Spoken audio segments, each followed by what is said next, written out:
इस किताब के इंट्रोडक्शन में मैं कुछ और बात कहूँ उससे पहले मुझे डॉक्टर एड कोकेन की एक बात याद आती है।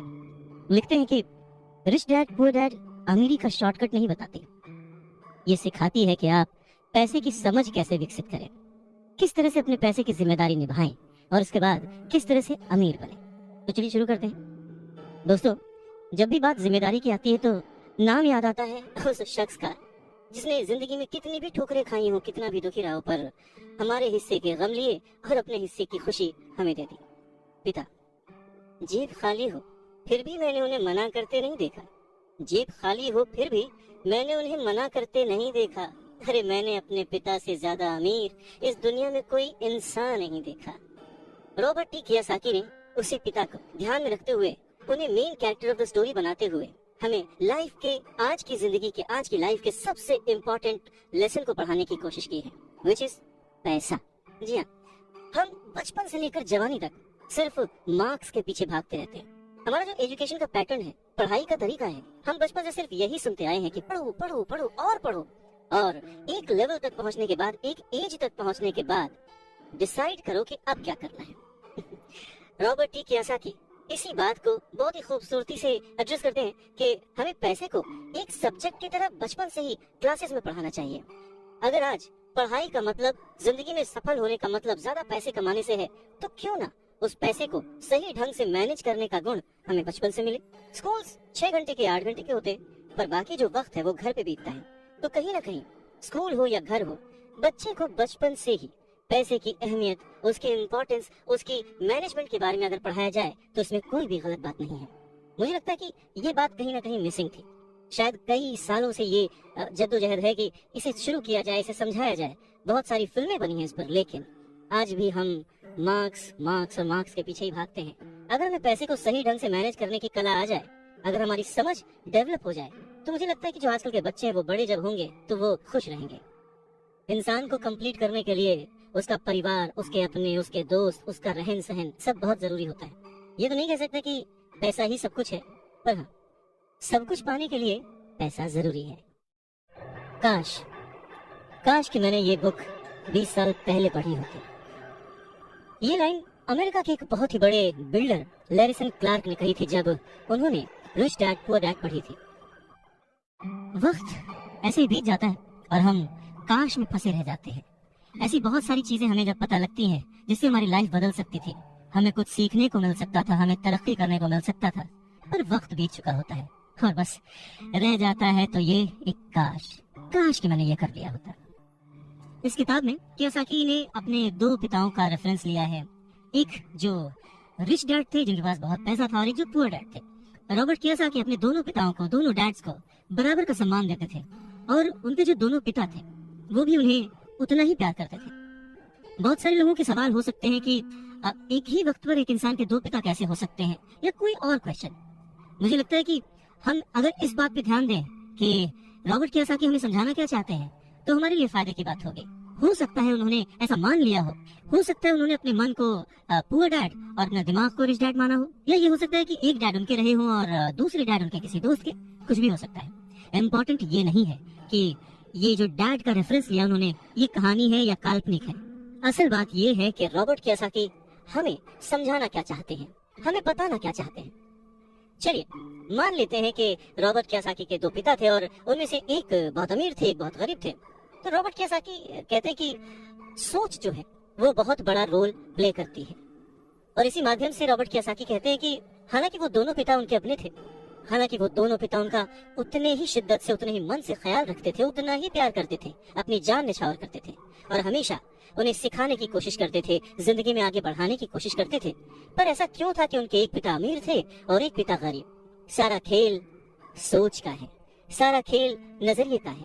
नजरिया इंसान को तरक्की दिला सकता है और नजरिया ही इंसान के जीवन की नाव डुबा सकता है। तो ये हमारे ऊपर है कि हम किस रंग के चश्मे को पहनकर कैसा मौसम देखते हैं।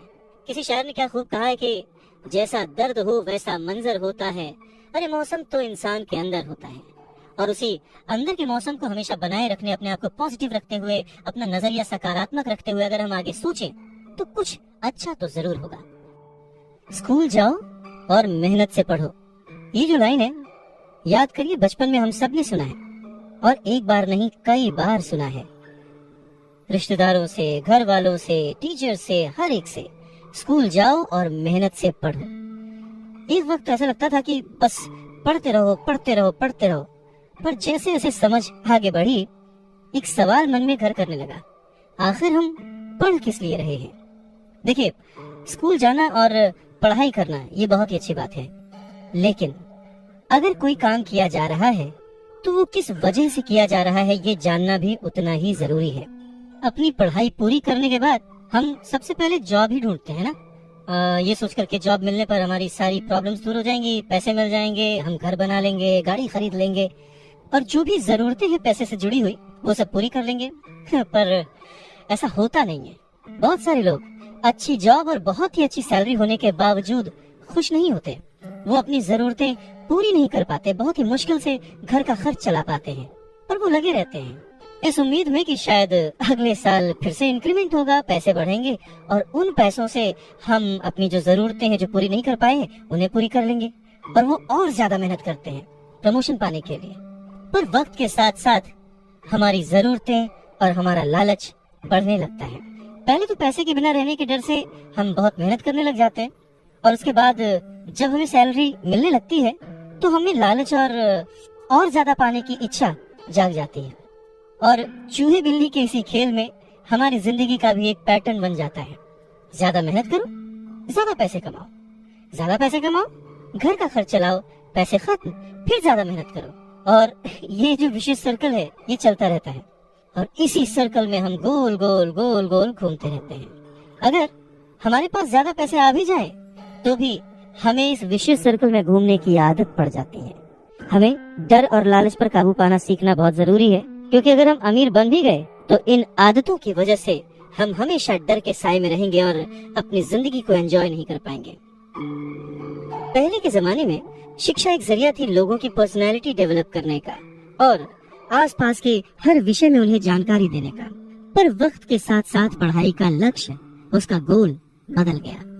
पढ़ाई का मकसद रह गया बड़े होकर अपनी जीविका चलाना, ब्रेड एंड बटर कमाना, और इसमें कुछ गलत भी नहीं है। वक्त के साथ चीजें बदलना बहुत जरूरी है, क्योंकि जो चीज वक्त के साथ नहीं बदलती वो या तो हमारी खुशियां छीनती है या फिर समाज को बहुत ही पीछे ले जाती है। रॉबर्ट टी कियोसाकी ने इस बहुत ही अहम मुद्दे को यहाँ पर उठाया है अपने book rich dad poor dad में। क्या खूब कहा है कि बचपन से ही अगर हम बच्चे को मनी को एज अ सब्जेक्ट बच्चों को पढ़ाना शुरू करें, उन्हें ये समझाना शुरू करें कि उसे कैसे मैनेज किया जाए, तो बड़े होने पर बच्चों की बहुत सारी प्रॉब्लम्स अपने आप ही सॉल्व हो जाएंगी। बच्चा खुद उन्हें सॉल्व करने की क्षमता रखेगा। पर कहीं न कहीं रॉबर्ट टी कियोसाकी ने इस बात का पूरा ध्यान रखा है कि पैसे को रिश्तों के ऊपर न रखा जाए। तभी तो उन्होंने इस विषय को रिश्तों के माध्यम से ही समझाने की कोशिश की है। रॉबर्ट टी कियोसाकी के पहले जो डैडी थे वो हमेशा ये कहते थे कि मैं इसे कैसे खरीद सकता हूँ, वहीं जो उसके दूसरे डैडी थे वो कहते थे मैं इसे क्यों नहीं खरीद सकता हूँ। दोनों की सोच में अंतर था, दोनों के शब्दों में अंतर था। यानी कि जिसे हम जिंदगी में पाना चाहते हैं, जिसे संभालना चाहते हैं, जैसे कि पैसा, तो उसके बारे में अगर बचपन से जाना जाए तो क्या ये सही नहीं होगा? आज जिस तरह से पढ़ाई की जाती है, बच्चा ग्रेजुएट होकर सोचता है कि अब मैं कौन सी नौकरी करूंगा। क्या ये सही नहीं है कि थोड़ा और पहले से बच्चे को इस विषय के बारे में और अच्छे से और डीपली पढ़ाया जाए, समझाया जाए? ये तो वही बात हो गई, जाना था जापान, पहुंच गए चीन। यानी कमाना था पैसे, पर जब तक इसकी समझ आई तब तक बहुत देर हो चुकी थी। यानी कि हमें सबसे पहले ये समझने की जरूरत है कि हम खुद एक्सेप्ट करें कि हम इसे कैसे पा सकते हैं, इसे कैसे संभाल सकते हैं, और वही सही शिक्षा हम अपने आने वाली पीढ़ी को भी दे सकते हैं। ये कितना सच है ना कि अगर हमें किसी मंजिल की ओर बढ़ना है तो हमें उसी दिशा की ओर रास्ता तय करना पड़ेगा, सफर करना पड़ेगा, मुश्किलों से जूझना पड़ेगा, और तब कहीं जाकर उस मंजिल को हम पा सकते हैं। धन संबंधी जो शिक्षा है उसके बारे में भी कुछ ऐसा ही है। धन कमाना एक अलग बात है, पर उस धन को सही ढंग से संभालना एक अलग कला है। पैसा एक तरह की ताकत है, पर इससे भी बड़ी ताकत है उसे संभाल कर रखने की समझ। पैसा तो आता और जाता रहता है, पर अगर आप ये जानते हैं कि पैसा किस तरह से काम करता है तो आप ज्यादा ताकतवर हो जाते हैं। और आप दौलत कमाना शुरू भी कर देते हैं। देखिए, केवल सकारात्मक सोच से ही समस्या हल नहीं होती है। हाँ, ये जरूर है कि सकारात्मक सोच आपको उस दिशा की ओर बढ़ने की हिम्मत देती है। देखिए ना, ज्यादातर लोग स्कूल में पढ़ते हैं और वहाँ पर वो कभी ये नहीं सीख पाते कि पैसा काम किस तरह से करता है, इसलिए वो पैसे के लिए काम करने में अपनी पूरी जिंदगी बर्बाद कर देते हैं। रॉबर्ट टी कियोसाकी कहते हैं कि उनकी पैसे से जुड़ी हुई शिक्षा, वित्तीय शिक्षा, जब वो केवल 9 साल के थे तभी शुरू हो गई थी। पर सबसे जरूरी बात ये थी कि उन्होंने जो पहला कदम उठाया था, ये निर्णय लिया था कि उन्हें किसकी बात सुननी है, अपने पुअर डैड की, जो कि बहुत ही पढ़े लिखे हैं पर पैसे को अहमियत नहीं देते, या फिर रिच डैड की बात, जो कि उन्हें उतना ही प्यार करते थे जितना कि उनके पुअर डैड। पर उन्होंने पैसे को कभी छोटा नहीं समझा, और क्योंकि रॉबर्ट टी कियोसाकी सिर्फ 9 साल के थे तो उनके रिच डैड ने बहुत ही आसान शब्दों में उन्हें वो लेसन्स पढ़ाए, पैसों के बारे में वो लेसन सिखाए। जी हाँ, हम किससे सीख रहे हैं, किसकी बात मान रहे हैं और किसे अपना मार्गदर्शक चुन रहे हैं, ये बहुत जरूरी है। क्योंकि जो हमें गाइड कर रहा है, अगर उसका नजरिया ही अलग है तो वो आपको सही मंजिल की ओर नहीं पहुंचा पाएगा। रॉबर्ट टी कियोसाकी के दोनों ही डैड्स, रिच डैड और पुअर डैड, उन्हें उतना ही प्यार करते थे, पर सिर्फ नजरिए की वजह से रॉबर्ट टी कियोसाकी ने अपने रिच डैड की बात सुनना प्रेफर किया। रॉबर्ट टी कियोसाकी कहते हैं कि जब तक उनके रिच डैड रहे, उन्होंने पूरी लाइफ में सिर्फ 6 ही लेसन उन्हें सिखाए, और ये 6 लेसन उन्होंने अपनी book rich dad poor dad में लिखे हैं, जो कि एक बच्चा भी समझ सकता है। सबक नंबर 1, अमीर लोग पैसे के लिए काम नहीं करते। सबक नंबर 2, पैसे की समझ क्यों सिखाई जानी चाहिए। सबक नंबर 3, अपने काम पर ध्यान दो और अपने काम से काम रखो। सबक नंबर 4, टैक्स क्या है उसे समझो और कॉर्पोरेशंस की ताकत। सबक नंबर 5, अमीर लोग पैसे को जन्म देते हैं। सबक नंबर 6, पैसे कमाने के लिए काम ना करें, सीखने के लिए काम करें।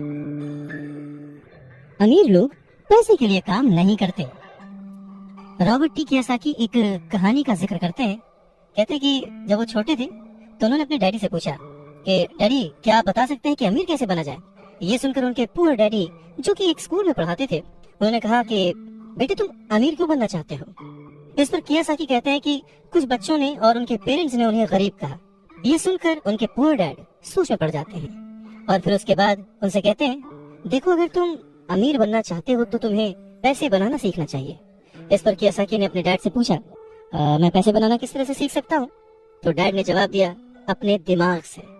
और उसके बाद वो अपना चश्मा पहनकर अपना अखबार पढ़ने लग गए, जिसका मतलब ये था कि अब इससे ज्यादा मुझसे और कोई सवाल मत पूछना, क्योंकि मुझे इसके बारे में कुछ नहीं पता। इस बात को कियोसाकी पूरी रात सोचते रहे और अगली सुबह अपने सबसे अच्छे और करीबी दोस्त माइक को अपनी ये बात बताई।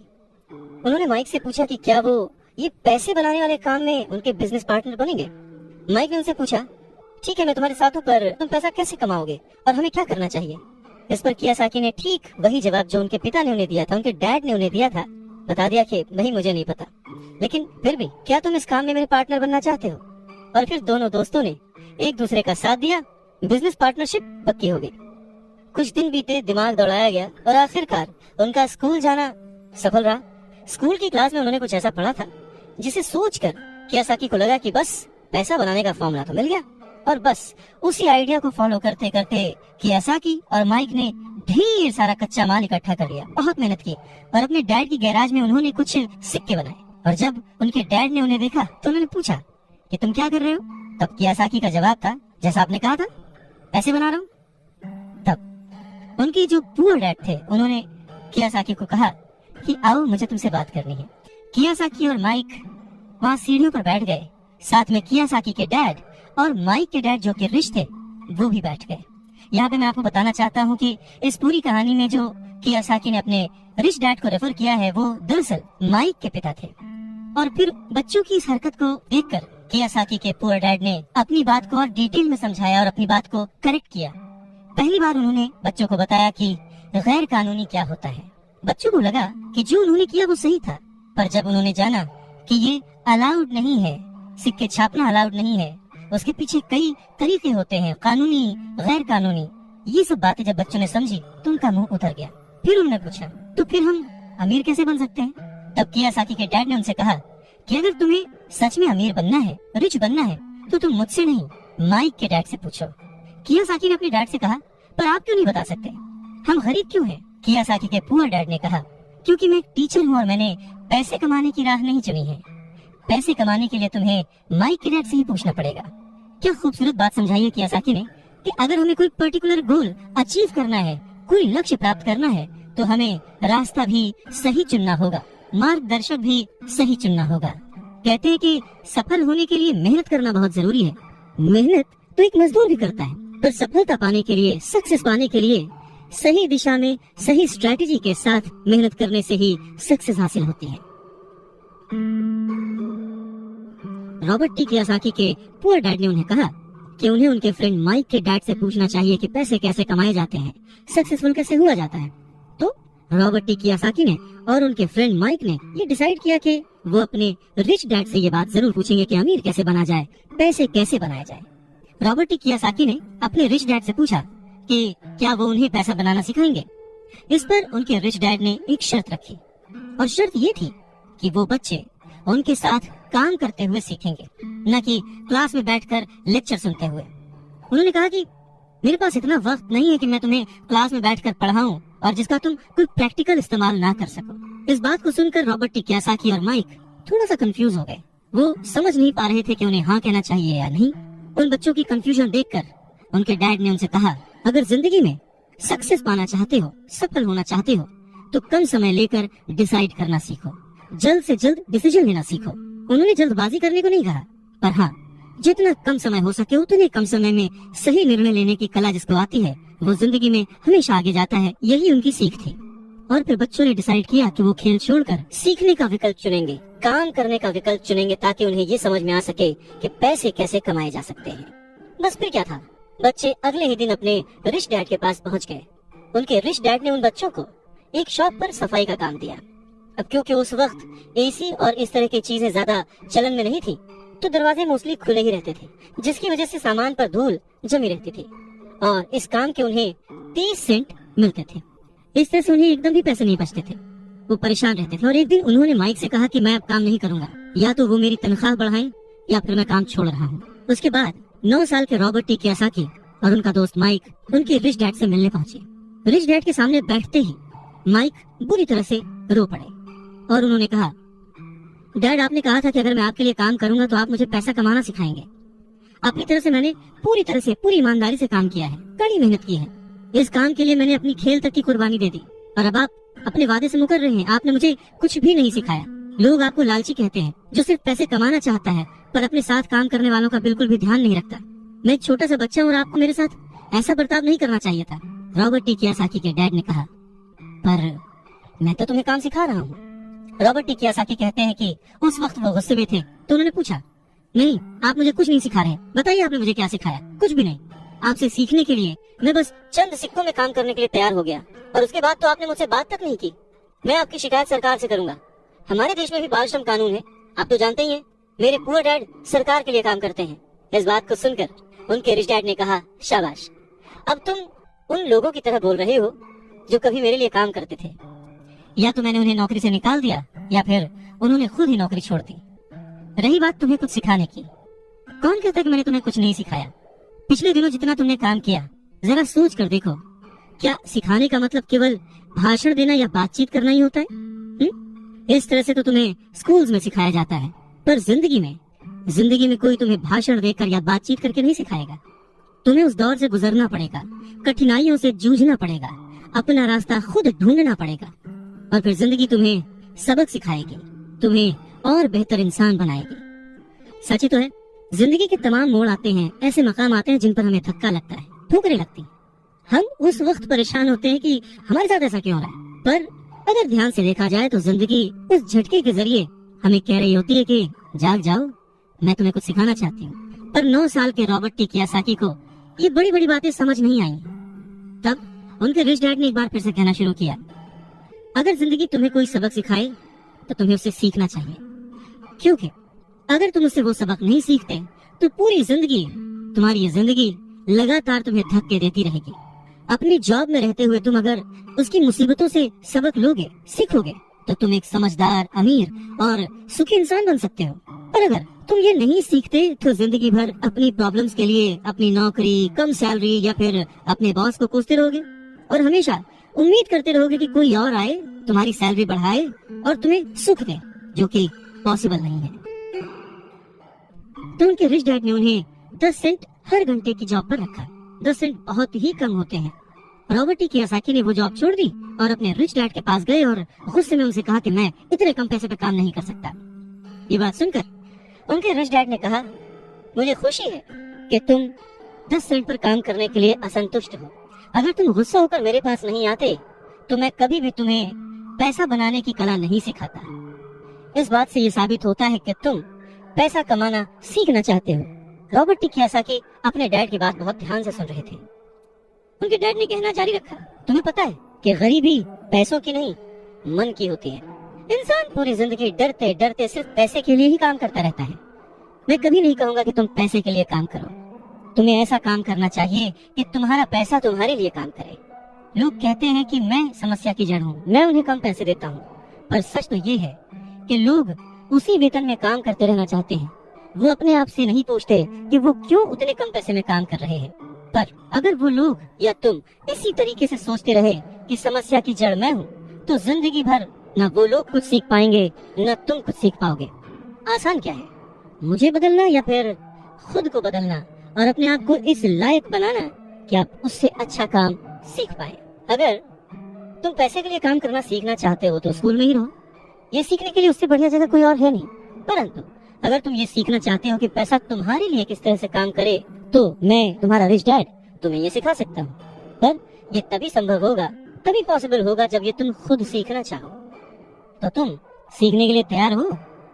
रॉबर्ट टी कियोसाकी ने हाँ में सर हिलाया और फिर रिच डैड ने कहना शुरू किया, देखो बच्चे, जैसे मैंने कहा, सीखने के लिए बहुत कुछ है। पैसे से अपने लिए काम कैसे करवाया जाए, ये जिंदगी भर चलने वाली पढ़ाई है। मैं पहले से ही जानता हूँ कि मेरी धन संबंधी पढ़ाई जीवन भर चलेगी और इसकी वजह यह है कि मैं जितना ज्यादा जान लेता हूँ उससे भी ज्यादा जानने की मेरी इच्छा बढ़ती चली जाती है। बहुत ही कम लोगों को इस बात का एहसास होता है कि असली समस्या पैसे की नहीं है। असली समस्या, असली प्रॉब्लम नॉलेज की है, सोच की है। तो क्या तुम्हारे अंदर सीखने की उतनी ही इच्छा है जितना पहले थी? इस पर रॉबर्ट टी कियोसाकी ने कहा, हाँ बिल्कुल, मैं दूसरे लोगों की तरह थोड़े हूँ, मैं सीखना चाहता हूँ। तब रिच डैड ने कहना शुरू किया, ठीक है, तो कल से तुम फिर वापस काम पर जाओ, पर इस बार मैं तुम्हें कोई तनख्वाह नहीं दूंगा। तुम्हारी तनख्वाह बंद। तुम हर शनिवार 3 घंटे उसी तरह काम करोगे, लेकिन इस बार तुम्हें 10 सेंट प्रति घंटे के हिसाब से सैलरी नहीं मिलेगी। तुमने तो कहा है कि तुम पैसे के लिए काम करना नहीं सीखना चाहते, इसलिए मैं तुम्हें बदले में कुछ भी नहीं दूंगा। अपने रिच डैड की बात सुनकर रॉबर्ट टी कियोसाकी बहुत ही कंफ्यूज हो गए। उन्हें समझ नहीं आया कि वो आखिर क्या करे। और अगले 3 हफ्ते तक रॉबर्ट टी कियोसाकी अपने दोस्त माइक के साथ हर शनिवार को मुफ्त में काम करते रहे। काम बहुत परेशानी वाला नहीं था और समय गुजरने के साथ साथ ये आसान भी होता गया। पर उन्हें अफसोस था तो अपने छूटे हुए बेसबॉल गेम्स और कॉमिक्स का, क्योंकि वो अब उसका मजा नहीं ले सकते थे और साथ ही उन्हें कुछ पैसे भी नहीं मिल रहे थे। तीसरे हफ्ते दोपहर में रॉबर्ट टी कियोसाकी के रिच डैड उनकी शॉप पर आए, जहाँ पर वो बच्चे काम करते थे, और उन्हें कहा कि क्या तुम जिंदगी भर जो मेरे बाकी एम्प्लॉइज हैं उनकी तरह ही काम करना चाहते हो, डरते रहना चाहते हो? मुझे लगता है कि मुझे तुम्हारी सैलरी बढ़ा देनी चाहिए, 25 सेंट्स पर आवर। ये सुनकर वो दोनों मन ही मन खुश हो गए, पर उन्होंने सामने कुछ नहीं कहा, वो चुप रहे। रिच डैड ने थोड़ी देर देखा और कहा कि चलो अच्छा, तुम इतने पे खुश नहीं हो, मैं तुम्हारी सैलरी $1 पर आवर कर देता हूँ। $1 पर आवर उस समय के हिसाब से कह सकते हैं कि देश का सबसे अमीर बच्चा भी जो होगा वो भी नहीं कमाता होगा। वो थोड़ी देर चुप रहे और फिर उन्होंने कहा कि अच्छा चलो ठीक है, मैं तुम्हारी सैलरी $5 पर आवर कर देता हूँ। ये सैलरी सुनकर उनका मन बार बार कह रहा था कि मान लो, इससे क्या नहीं खरीदा जा सकता, ढेर सारी कॉमिक्स, ढेर सारी साइकिल्स वगैरह वगैरह। पर वो चुप रहे। उन बच्चों को चुप देख उनके रिच डैड ने कहा, मुझे अच्छा लगा कि तुम लोगों ने लालच नहीं किया, जल्दबाजी नहीं दिखाई, और मैं ये देख सकता हूँ कि तुम अगर इसी तरह मन लगाकर सीखते रहे तो फ्यूचर में पैसे से जुड़ी किसी भी बात के लिए तुम जल्दबाजी में डिसीजन नहीं लोगे। जब किसी के पास पैसा आता है तो अपने साथ डर और लालच भी लेकर आता है। नमस्कार, मैं हूँ Awadhesh Srivastava. Robert T Kiyosaki के रिच डैड उन्हें पैसे के बारे में, उसकी अहमियत के बारे में और साथ में आने वाले डर और लालच के बारे में समझाते हुए कहते हैं कि कुछ और पाने की इच्छा को, बेहतर पाने की इच्छा को लोग लालच कहते हैं, पर मेरे लिए ये इच्छा ही है और इसमें कोई बुराई भी नहीं है। पर यकीन मानो, अगर मैं तुम्हें $5 भी दूं तो भी तुम्हारी समस्या नहीं सुलझेगी, तुम अमीर नहीं बन पाओगे। अपने रिच डैड की बात सुनकर रॉबर्ट टी कियोसाकी ने पूछा, ऐसा क्यों? अगर मैं इतनी सैलरी उठाऊंगा उसके बाद भी मैं अमीर क्यों नहीं बन पाऊंगा? तब रिच डैड ने कहा, क्योंकि अमीरी मन से होती है, सोच से होती है, पैसे से नहीं। पैसा आज है, कल जा भी सकता है, पर जो इंसान सोच से अमीर है, जो ये जानता है कि पैसे को कैसे संभाला जाए, पैसे को कैसे कमाया जाए, पैसे को कैसे बनाया जाए, वो कभी भी गरीब नहीं हो सकता। इस पर रॉबर्ट टी कियोसाकी ने पूछा, तो क्या हमें पैसे से दूर रहना चाहिए, उसके पीछे भागना नहीं चाहिए? इस पर रिच डैड ने जवाब दिया, देखो, पैसे से दूर रहना भी उतना ही बड़ा पागलपन है जितना कि उसके पीछे भागना। मुसीबत की घड़ी में या पैसे न होने की घड़ी में, गरीबी की हालत में ज्यादातर लोग ये नहीं जानते कि वो अपने दिमाग से सोचते हैं या अपने दिल से। आपकी भावनाएं तो आपकी ही रहेंगी, पर मुसीबत के वक्त दिल से नहीं, दिमाग से सोचना भी आना चाहिए।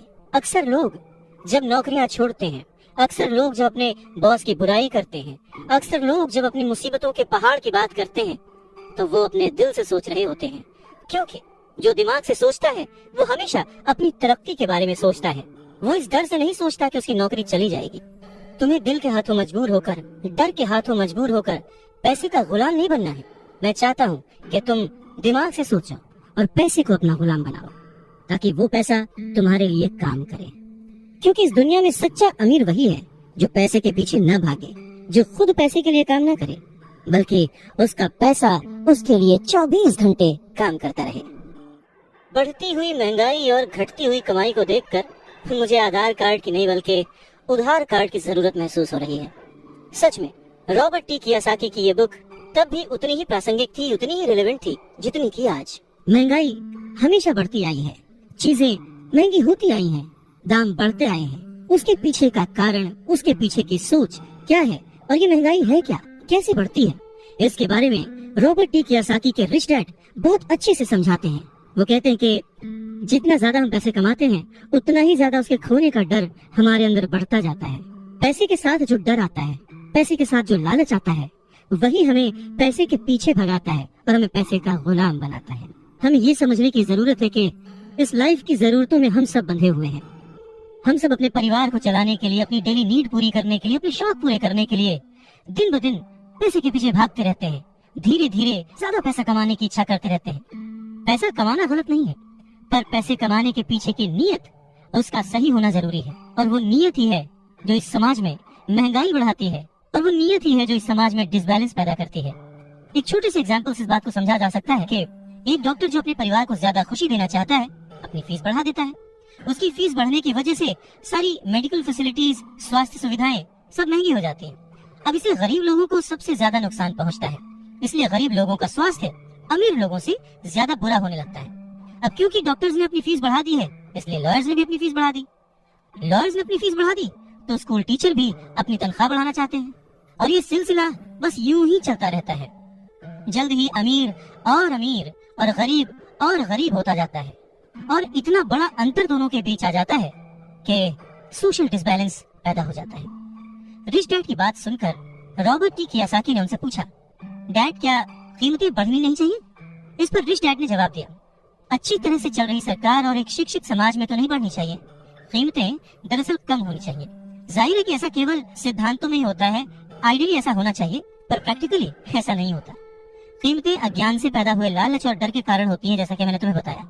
अगर स्कूल्स में मनी के बारे में, पैसों के बारे में सिखाया जाता तो लोगों के पास ज्यादा पैसा होता और बाजार की कीमतें भी कम होती। ये सब कुछ इंटर रिलेटेड है, एक दूसरे से जुड़ा हुआ। पर हमारी सोसाइटी में सिर्फ पैसे के लिए काम करना सिखाया जाता है, पैसे की ताकत का इस्तेमाल करना नहीं सिखाया जाता। और इसलिए मैं हमेशा कहता हूँ कि पैसे से जुड़े ऐसे किसी भी मुद्दे पर दिमाग से सोचने की जरूरत है। इसके आगे रॉबर्ट टी कियोसाकी अपने डैड से पूछते हैं, डैड, बहुत देर से आप कह रहे हैं कि दिल से मत सोचो, दिमाग से सोचो। आखिर दिल से सोचने और दिमाग से सोचने में फर्क क्या है? इस पर रिच डैड उन्हें समझाते हैं, देखो, मैं ये बात अक्सर सुनता हूँ कि हर आदमी को काम करना पड़ता है, या फिर अमीर लोग दूसरों के पैसे मार लेते हैं, मेरी सैलरी बढ़नी चाहिए, मैं इस काम से खुश नहीं हूँ, मैं दूसरी जगह जॉब ढूंढ लूंगा, वगैरह वगैरह। पर अगर हम ध्यान से देखें तो ये सारी बातें भावनाओं में बहकर कही गई हैं। ये सारी बातें इमोशनल होकर कही गई हैं, और अक्सर भावनाओं में बहकर हम जो भी डिसीजन लेते हैं वो सिर्फ हमें नुकसान पहुंचाता है। तो बात को समझो। जब भी कोई डिसीजन लो दिमाग से लो, जल्दबाजी मत करो, हाँ पर जल्दी करो। बस इसी तरह से मन लगाकर काम करते रहो।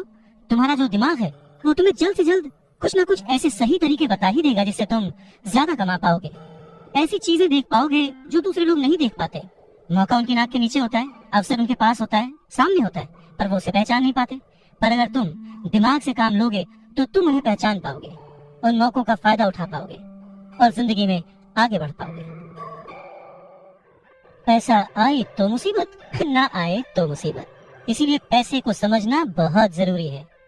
रॉबर्ट टी कियोसाकी कहते हैं कि वो और उनका दोस्त माइक अब बड़े हो चुके थे और माइक ने अपने डैडी का बहुत बड़ा सा कारोबार संभाल लिया था और बहुत सक्सेसफुल भी था। और अब माइक अपने बेटे को ठीक वैसे ही सिखा रहा था जैसे कि उसके डैड ने, यानी कि रॉबर्ट टी कियोसाकी के रिच डैड ने उन दोनों को सिखाया था। रॉबर्ट टी कियोसाकी कहते हैं कि जब वो 47 साल के हुए तो उन्होंने डिसाइड किया कि अब उन्हें रिटायर हो जाना चाहिए। रिटायरमेंट का ये मतलब नहीं होता कि काम नहीं किया जाएगा या आगे काम नहीं करना चाहते वगैरह वगैरह। रिटायरमेंट का मतलब ये होता है कि अब आप इस लायक हो गए हैं कि आपका पैसा आपके लिए काम करे। रिटायरमेंट का सही मतलब यही है कि आपने पूरी जिंदगी जो मेहनत करके, जो स्ट्रैटेजीज बना के, सही जगह निवेश करके पैसा लगाया था, अब आपकी वो एज आ चुकी है कि अब आप उस पैसे को एंजॉय करें, क्योंकि आपका पैसा अब आपके लिए काम करना शुरू कर चुका है। कुछ लोग पूरी जिंदगी काम करते रहते हैं, रिटायर नहीं हो पाते। पूरी जिंदगी काम करना गलत नहीं है, पर ये डिफरेंस समझना बहुत जरूरी है कि पैसे की जरूरत की वजह से पूरी जिंदगी काम कर रहे हैं, उसका गुलाम बन के काम कर रहे हैं, या फिर उसका मालिक बन के और अपने काम को एंजॉय करके पूरी जिंदगी काम कर रहे हैं। रिटायरमेंट को दूसरे शब्दों में चिंताओं से आजादी भी कह सकते हैं। इसका मतलब ये है, पैसा अगर सही तरह से खर्च किया जाए, पैसे को अगर सही तरह से मैनेज किया जाए तो वो अपने आप बढ़ता रहता है। ये ठीक एक पेड़ लगाने की तरह है कि आप सालों तक इसे पानी देते हैं। जब आप अपने बिजनेस में होते हैं, अपनी जॉब में होते हैं और कभी भी इसमें कोताही नहीं करते, जब भी उस पेड़ को जरूरत होती है आप उसकी सेवा करते हैं, और फिर जब वो पेड़ बड़ा हो जाता है, जमीन की गहराइयों में उसकी जड़ें पहुंच जाती हैं, फिर वो अपने आप आपको छाया और फल देता है और फिर आपको उसके लिए काम करने की जरूरत नहीं पड़ती। पैसा भी कुछ कुछ उस पेड़ की ही तरह है। अगर इस बात को एक दूसरे एग्जाम्पल से समझें तो हमें जैसा गोल बनाना है उसके लिए हमें प्रिपरेशन भी वैसे ही करनी पड़ेगी। अगर बहुत ऊंची बिल्डिंग बनानी है तो हमें उसकी नींव बहुत गहरी खोदनी पड़ेगी, और अगर हमें सिर्फ छोटा सा घर बनाना है तो उसकी नींव छोटी होगी। पर प्रॉब्लम यही होती है, हम छोटी सी नींव खोद कर बहुत बड़ी सी बिल्डिंग बनाने की कोशिश करते हैं जो कि बाद में ढह जाती है। तो जरूरी क्या है? पैसे को समझना, पैसे को संभालना। पैसे को संभालने के लिए उसे समझा कैसे जाए, इसके लिए सबसे जरूरी बात है लायबिलिटीज और एसेट्स के बीच फर्क को समझा जाए और एसेट्स को खरीदा जाए और लायबिलिटीज में पैसे न डाले जाए। अच्छा, ये सुनने में बहुत ही आसान लगता है, लेकिन सच यही है कि ये आपको अमीर बनने में बहुत मदद करेगा। लेकिन अगर ये इतना ही सिंपल है तो फिर हर कोई इस बारे में सोचता क्यों नहीं? लोगों को लगता है कि उन्हें लायबिलिटीज और एसेट्स के बीच फर्क पता है, पर लायबिलिटीज और एसेट्स के बीच का जो बारीक सा फर्क है वही लोगों को नहीं पता है। तो चलिए इसके बारे में और डिटेल में बात करते हैं। लायबिलिटीज और एसेट्स क्या है? लायबिलिटीज वो है जहाँ से आपको पैसा कभी नहीं आएगा, उल्टे आपको उसमें और पैसा डालते रहना पड़ेगा। और एसेट्स वो चीजें हैं जो आपको पैसा देती रहेंगी, दिन ब दिन उनकी कीमत बढ़ती रहेगी, वो आपको अमीर और अमीर बनाती रहेंगी। इसको अगर इनकम और एक्सपेंस के टर्म में समझे तो और आसान होगा। सिंपल सा मतलब है, इनकम है कि आपके पास कितना पैसा आया और एक्सपेंस है कि आपने कितना पैसा खर्च किया।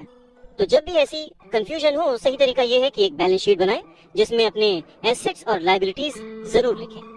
1 रुपया मांगता था 2 रुपए थमा देते थे, 1 रुपया मांगता था 2 रुपए थमा देते थे। कुछ इस तरह से पापा मुझे अमीर बना दिया करते थे। कहते हैं कि सोच अगर सही दिशा में हो तो मंजिल बड़ी आसानी से मिल जाती है। इंसान की जरूरतों को पूरा करने के लिए पैसे की आज कितनी जरूरत है, ये बात हम में से किसी से भी छिपी हुई नहीं है। हम सब दिन रात मेहनत करते हैं, सोचते हैं कि हम अमीर बन जाएं, पर क्या वो सोच हमारे अंदर है? हम छोटे थे तो 1 रुपए 2 रुपए में भी खुश हो जाते थे, पर आज ना जाने कितने पैसे कमाने के बाद भी हम खुश नहीं हो पाते। गरीबी ही महसूस होती है, हमेशा कमी लगी रहती है। तो कारण क्या है? फर्क क्या है? फर्क सिर्फ सोच का है, जिसके बारे में रॉबर्ट टी कियोसाकी कहते हैं कि अमीर लोगों के पास ज्यादा पैसा इसलिए होता है क्योंकि वो प्रिंसिपल पर यकीन करते हैं, वही दूसरी तरफ गरीब लोग प्रिंसिपल को ठीक से समझ नहीं पाते। इसीलिए इस बात पर जोर दिया जाता है कि केवल लिटरेट होना काफी नहीं है, फाइनेंशियली लिटरेट होना जरूरी है। सिर्फ नंबर से कुछ नहीं होता, मार्क्स से कुछ नहीं होता। फर्क तो तब पड़ता है जब आप अपनी सक्सेस स्टोरी खुद लिखें। अधिकतर फैमिलीज में देखा गया है कि जो मेहनती होता है उसके पास पैसा भी ज्यादा होता है, मगर उसका फायदा क्या जब सारा पैसा लाइबिलिटीज में खर्च हो जाए। वैसे ये बहुत ही इंटरेस्टिंग एक्सरसाइज है, करके देखनी चाहिए। लाइबिलिटीज वर्सेस एसेट्स, ये चार्ट बनाकर जब आप देखेंगे तो पाएंगे कि आपका खर्च करने का पैटर्न कैसा है, तरीका सही है या गलत। और तब आप ये भी नोटिस कर पाएंगे कि आपका ज्यादा खर्च किस तरफ हो रहा है, लाइबिलिटीज की तरफ या एसेट्स की तरफ, और आपको अपने खर्च पर कितना कंट्रोल करने की जरूरत है। तो इस पूरी बात को अगर आसान शब्दों में समझा जाए तो वो ये कि अपना पैसा कैसे खर्चें, बस यही मुद्दे की बात है और कुछ नहीं। अच्छा, एक और जरूरी बात है, पुराने समय में अगर देखा जाए तो लोगों के गोल होते थे, हम डॉक्टर बनेंगे, लॉयर बनेंगे, ये सारी प्रोफेशंस हैं, पर इनका अमीरी से कोई कनेक्शन नहीं है। पर सोच यही थी कि हम डॉक्टर बनेंगे तो बहुत पैसा कमाएंगे, लॉयर बनेंगे तो बहुत पैसा कमाएंगे, बैरिस्टर बनेंगे तो बहुत पैसा कमाएंगे। इस सोच की जड़ ही गलत है। पुराने जमाने के कई लोग आज डॉक्टर, इंजीनियर या जो कुछ भी वो बनना चाहते थे बन चुके हैं, पर आज भी वो पैसे के लिए स्ट्रगल कर रहे हैं। क्यों? क्योंकि वो उनकी नींव ही अलग थी। आज दौर बदल चुका है, बच्चे एथलीट बनना चाहते हैं, स्पोर्ट्स पर्सन बनना चाहते हैं, स्टार बनना चाहते हैं, क्योंकि उन्हें पता है कि सिर्फ अच्छी पढ़ाई और अच्छे ग्रेड्स के भरोसे बैठकर वो अपने करियर में सक्सेस नहीं पा सकते। आज वक्त बदल चुका है। आज के जमाने में सभी वर्किंग है, हस्बैंड वाइफ वर्किंग है, दोनों कमाते हैं और सोचते हैं कि हम दोनों मिलकर ज्यादा पैसे कमाएंगे और हम ज्यादा अमीर हो जाएंगे। और सबका ध्यान सिर्फ अपने अपने करियर पे ही होता है। कमाई बढ़ने लगती है, पर जाहिर है कि उसी के साथ साथ खर्चे भी बढ़ने लगते हैं। कहने का मतलब ये कि बिना फाइनेंशियली लिटरेट हुए आप कितने भी पैसे कमा ले, वो खर्च हो जाएंगे, वो आपकी लाइबिलिटीज में चले जाएंगे, और ये एक ऐसा चक्कर है जो फिर चलता ही रहता है। और उसके बाद सभी ये सोचते हैं कि इस मुसीबत से बाहर कैसे निकला जाए। दरअसल लोगों को लगता है कि ज्यादा पैसे कमाने से आदमी अमीर हो जाता है, पर रॉबर्ट टी कियोसाकी कहते हैं कि अमीरी एक सोच है।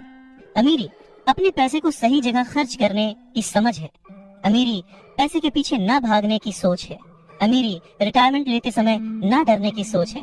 अमीरी तब है जब आपका पैसा आपके लिए काम करे। तो आप जब भी खर्च करें हमेशा ये ध्यान रखें कि पैसा आपको अमीर नहीं बनाता। उसे सही जगह पे इन्वेस्ट करना, उसे सही से संभाल कर रखना, या कई बार उसे गलत जगह पर खर्च ना करना भी आपको अमीर ही बनाता है।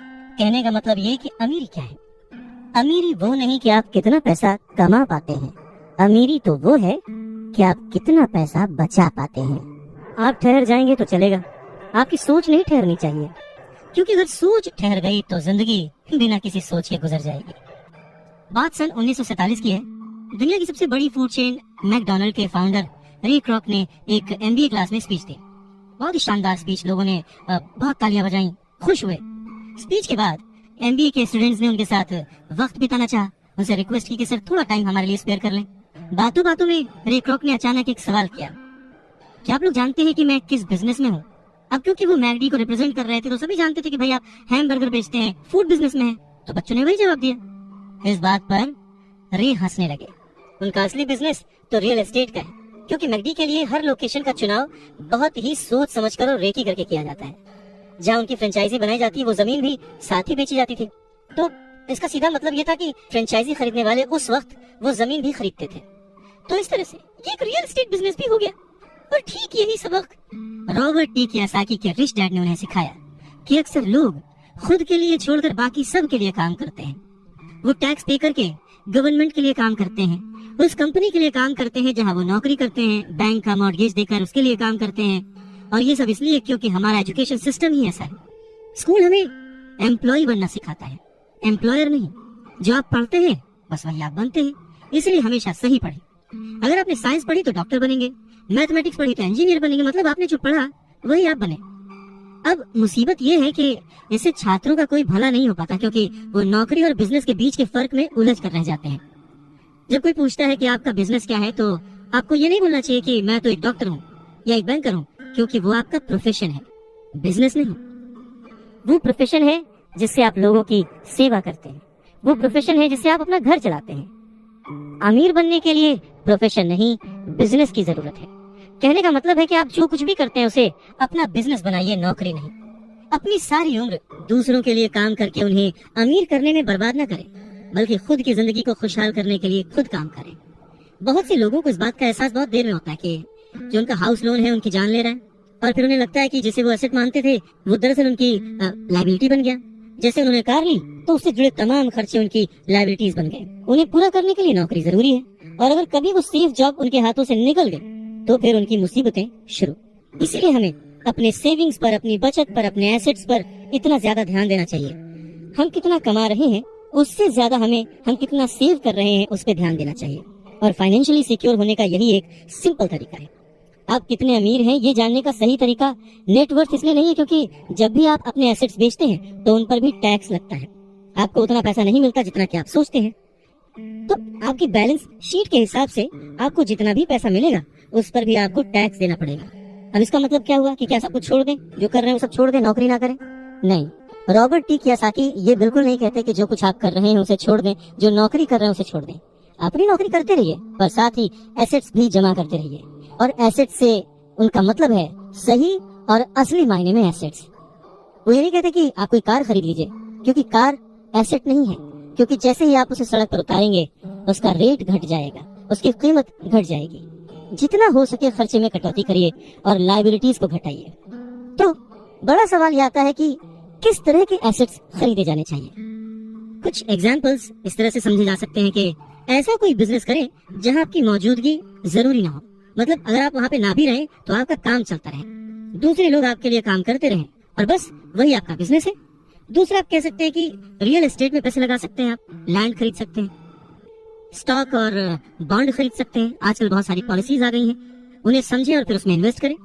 जब एसेट्स खरीदें तो अपनी पसंद की चीजों पर पैसा लगाएं, क्योंकि आपका मन होगा तभी आप उसमें ध्यान दे पाएंगे। अगर उसमें आपकी रुचि नहीं होगी ना तो आप उसे बेहतर समझ नहीं पाएंगे। रॉबर्ट टी कियोसाकी को रियल एस्टेट और स्टॉक्स में रुचि थी, खासकर छोटी कंपनियों में इन्वेस्ट करने की। तो उन्होंने अपने रिच डैड की सलाह पर अपनी नौकरी कभी नहीं छोड़ी। वो जॉब करते रहे, साथ ही अपने एसेट कॉलम को बड़ा और मजबूत बनाते रहे। उन्होंने अपना कमाया हुआ एक एक पैसा बेकार खर्च नहीं किया, उसे सेव किया। वो हमेशा ये मानकर चलते रहे कि इस पैसे की उन्हें जरूरत नहीं है, वो उसके मालिक हैं, गुलाम नहीं है। अगर आपको लगता है कि आप लग्जूरियस लाइफ जीना चाहते हैं, लग्जरी खरीदना चाहते हैं, शौक से खरीदिए, कोई बड़ी बात नहीं है। पर जैसे ही आपको ये विचार आए, ये भी जरूर सोचिए कि अमीर और गरीब में बस यही फर्क है। जहाँ पर मिडिल क्लास आदमी या गरीब आदमी पैसा आते ही पहले लग्जरी में खर्च करता है, वहीं अमीर आदमी उसे सबसे बाद में खरीदता है। तो यही सीक्रेट है अमीरों के और अमीर होने का और गरीबों की बढ़ती गरीबी का।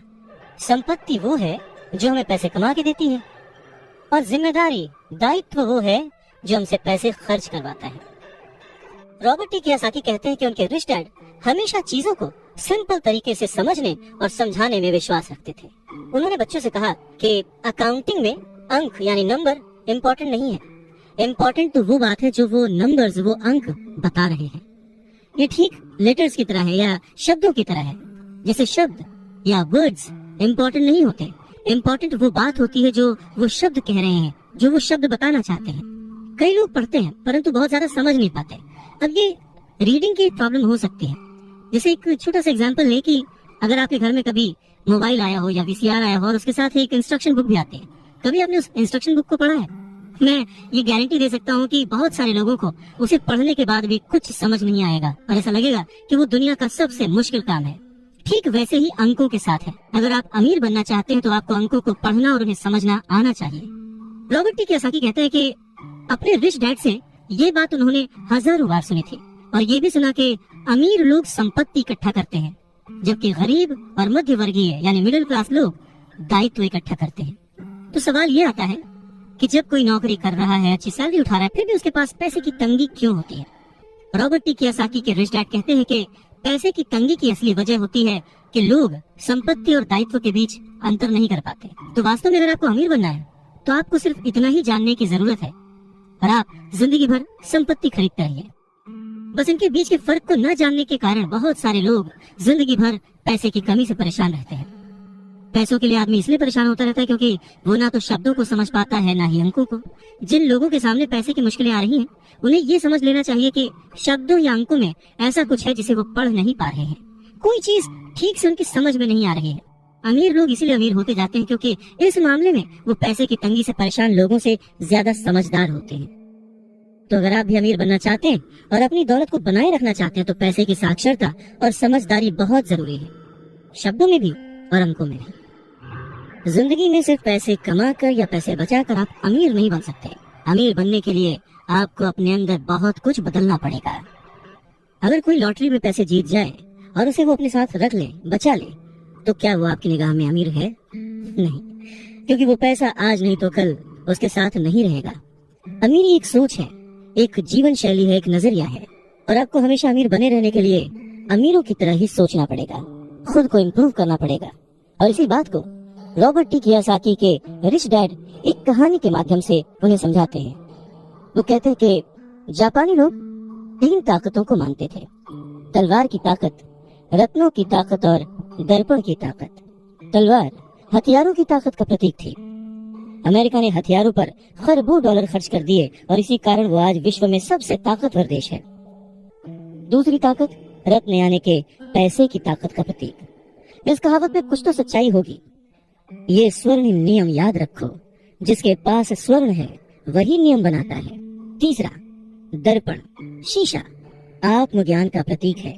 जापानी कहानियों के अनुसार ये आत्मज्ञान बाकी दोनों ताकतों से ऊपर है।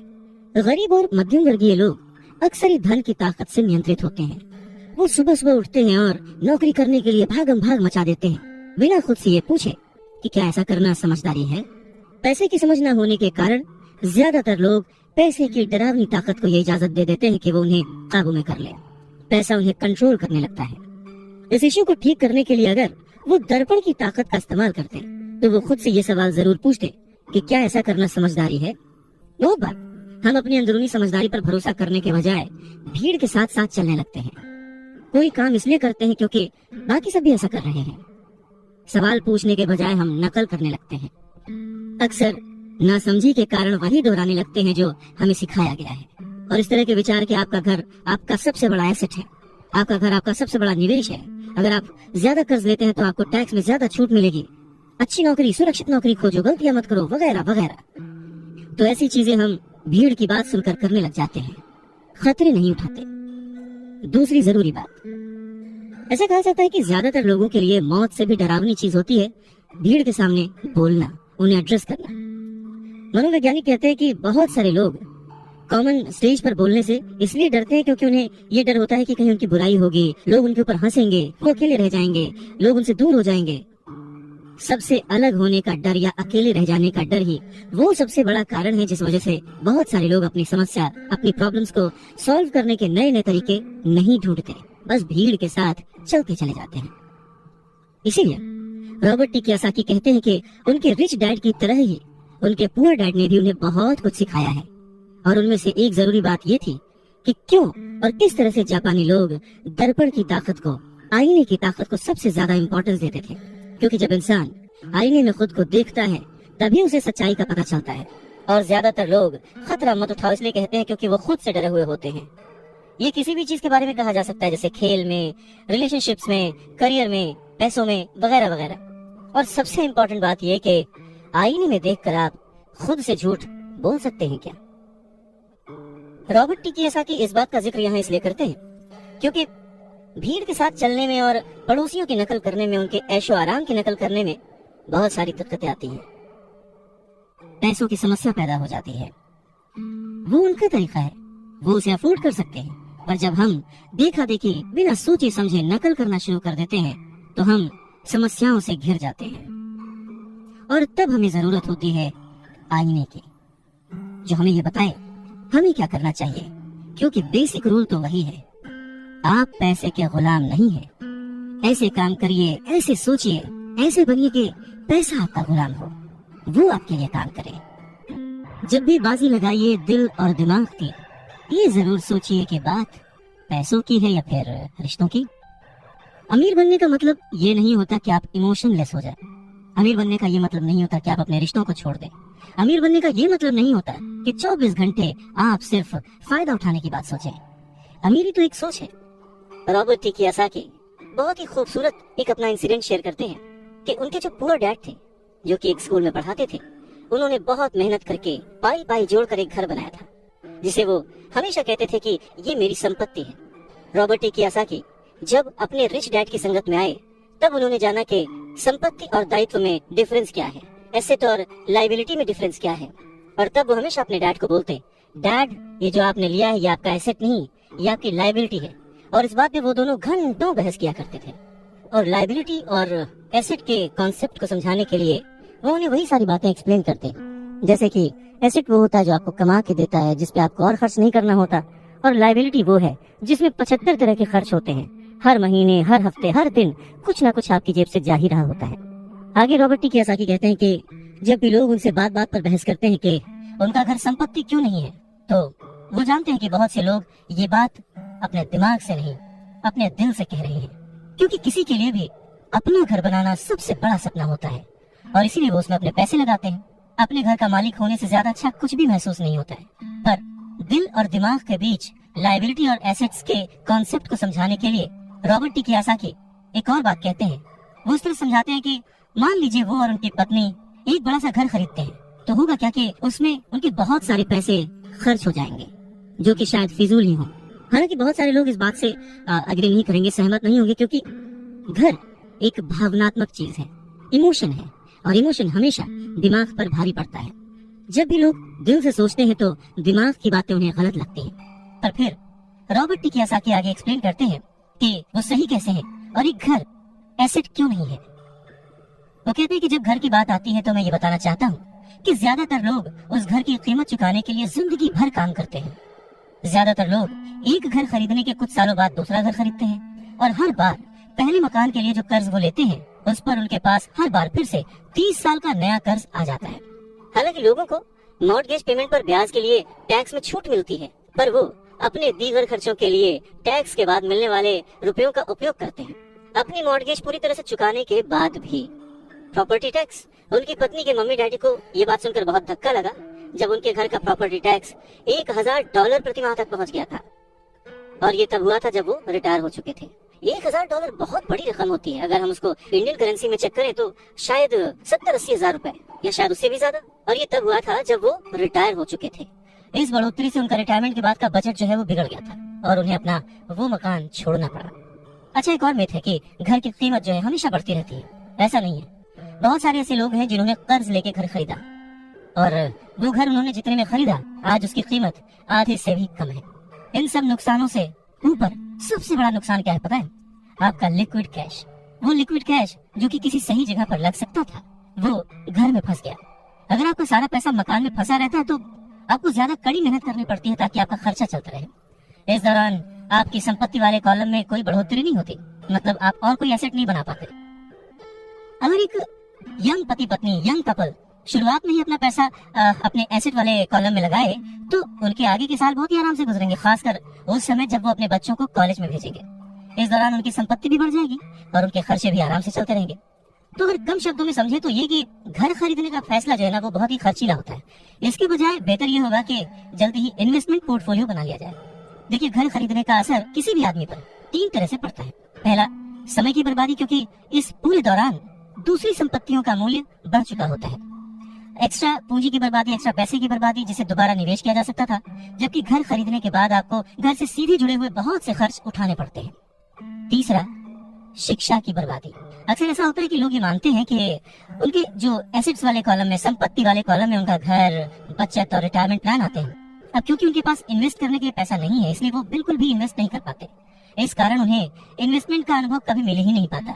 ज्यादातर लोग कभी एक समझदार इन्वेस्टर नहीं बन पाते और सबसे बढ़िया इन्वेस्टमेंट अक्सर सबसे पहले समझदार इन्वेस्टर्स को बेचे जाते हैं, जो बाद में उन्हें ज्यादा दामों पर सुरक्षित रहने वाले लोगों को बेचते हैं, उन लोगों को बेचते हैं जो रिस्क नहीं उठाना चाहते। तो रॉबर्ट टी कियोसाकी के जो पुअर डैड थे, जो कि बहुत ही पढ़े लिखे थे, उनका फाइनेंशियल स्टेटमेंट चूहा दौड़ में फंसे व्यक्ति का सबसे अच्छा उदाहरण है। नौकरी की, जिंदगी भर पाई पाई इकट्ठा की, घर खरीदा और उस घर का खर्च चलाने के लिए जिंदगी भर मेहनत करते रहे। उनके खर्च हमेशा उनकी आमदनी से ज्यादा होते थे। और यहाँ पर रॉबर्ट टी कियोसाकी एक बात बहुत अच्छे से समझाना चाहते हैं कि अगर आप इंडिपेंडेंट बनना चाहते हैं, अमीर बनना चाहते हैं, तो आपके खर्चे कभी भी आपकी आमदनी से ज्यादा नहीं होने चाहिए। कौन कितना अमीर है, अगर ये जानना है तो समझे कि उसकी कमाई हुई दौलत किसी आदमी की वो योग्यता है जिसके सहारे वो आगे कई दिनों तक जिंदा रह सकता है। यानी अगर वो आज काम करना बंद कर दे तो वो बिना कमाए कितने दिनों तक जिंदा रह सकता है, यही उसकी अमीरी है। रॉबर्ट टी कियोसाकी कहते हैं कि आज की कर्जदार सोसाइटी 2 बातें मानती है। पहली ये कि खुद का एक घर होना चाहिए, दूसरी ये कि अगर सैलरी बढ़ गई है तो फिर एक ज्यादा बड़ा घर खरीद सकते हैं। पर ऐसी सोच, ऐसी स्ट्रैटेजी की वजह से परिवार ज्यादा कर्ज में फंस जाता है। लोग बुरी तरह से पैसों की तंगी का सामना करने लगते हैं। वो लोग अपनी जॉब्स में बहुत अच्छी सैलरी उठा रहे होते हैं, लेकिन इस सोच की वजह से वो सेविंग नहीं कर पाते। इसे हाई रिस्क लिविंग या जोखिम भरी जीवन शैली कह सकते हैं। और इसका कारण छोटा सा है, ऐसे लोगों में पैसे की समझ ना होना, पैसे को कैसे मैनेज करते हैं ये पता ना होना। 90s के दशक में जॉब्स में बहुत ज्यादा गिरावट आई थी, रिसेशन आया था, और तब ये बात पता चली कि जो मिडिल क्लास है वो पैसे के मामले में कितना सुरक्षित है। तब से लेकर आज तक बहुत कुछ बदला है। अच्छी बात यह है कि आज लोग ज्यादा अवेयर हैं। उन्होंने सही जगहों पर इन्वेस्ट करना शुरू कर दिया, और म्यूचुअल फंड में लोगों ने ज्यादा इन्वेस्ट इसलिए किया क्योंकि उन्हें लगता है कि वो ज्यादा सुरक्षित है। औसत म्यूचुअल फंड खरीदने वाले आदमी नौकरी में, टैक्स और मॉर्गेज चुकाने में, अपने बच्चों की कॉलेज की फीस देने के लिए पैसे बचाने में, अपना क्रेडिट कार्ड का हिसाब साफ करने में बहुत ज्यादा बिजी रहते हैं। इतना उनके पास वक्त नहीं होता कि वो ये आर्ट सीख लें कि किस तरह से म्यूचुअल फंड लिया जाए या किस तरह से इन्वेस्ट किया जाए। तो फिर वो क्या करते हैं? फिर वो किसी दूसरे को हायर करते हैं, उसकी काबिलियत पर भरोसा करते हैं, और वो जैसा कहता जाता है वो ऐसा करते जाते हैं। क्योंकि जो पढ़ा लिखा मिडिल क्लास वर्ग है, जो कि पैसे को संभालना नहीं जानता, वो हमेशा यही सोचता है जोखिम मत उठाओ, सुरक्षित रहो। और असली प्रॉब्लम यही है कि पैसे की समझ न होने के कारण लोग खतरों का सामना करते हैं। उनके सेफ रहने के पीछे की इच्छा, यानी हमें कुछ ना हो, उसके पीछे का असल कारण ये होता है कि उनके पास पैसे की तंगी होती है। उनकी जो बैलेंस शीट होती है उसमें खर्चे ज्यादा होते हैं, इनकम कम होती है। या यूं कहें कि उनकी संपत्ति वाला यानी एसेट वाला कॉलम खाली रहता है, तो कोई गलत बात नहीं होगी। और जब सचमुच जिंदगी में वो once in a lifetime वाला मौका आता है ना, तो ये लोग उस मौके का फायदा नहीं उठा पाते, क्योंकि इनके पास पैसे नहीं होते इन्वेस्ट करने के लिए। अगर पैसे की समझ आपको है तो आप थोड़ा थोड़ा निवेश करके बूंद बूंद से सागर भर के अमीर हो सकते हैं। आप सूझबूझ के साथ सही जगह पर इन्वेस्टमेंट करके अपने 5,000 रुपए को 10 लाख रुपयों में कन्वर्ट कर सकते हैं।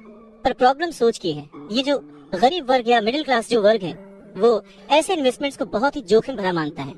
पर वो ये नहीं जानता कि प्रॉब्लम इन्वेस्टमेंट में नहीं है, प्रॉब्लम उनकी सोच में है, उनकी ना समझी में है। वो ये नहीं जानते कि पैसा कहाँ लगाना है। वो हमेशा अपने पैसों की जिम्मेदारी दूसरों पर लाद देते हैं और उसके लिए खर्च भी करते हैं। तो अगर आप भी दूसरों की तरह सोचते हैं, घर को एक एसेट समझते हैं, इन्वेस्टमेंट करने से डरते हैं, सेफ रहना चाहते हैं, तो ये समझना जरूरी है कि आप किसी के लिए काम करते हैं। सैलरी पर काम करने वाले बहुत ज्यादा लोग मालिक को या फिर अपने शेयर होल्डर्स को अमीर बना रहे होते हैं। एक्चुअली वो उनके लिए काम कर रहे होते हैं। आपकी कोशिशें, मेहनत और सफलता से दरअसल आप नहीं सफल होते हैं, आपका मालिक सफल होता है और उसे उसके रिटायरमेंट के लिए मदद मिल रही होती है। अच्छा, दूसरा, आप सरकार के लिए काम करते हैं। आप समझ सकते हैं कि जब आप काम करते हैं, पैसे कमाते हैं, तो उसका एक हिस्सा टैक्स के रूप में सरकार को जाता है।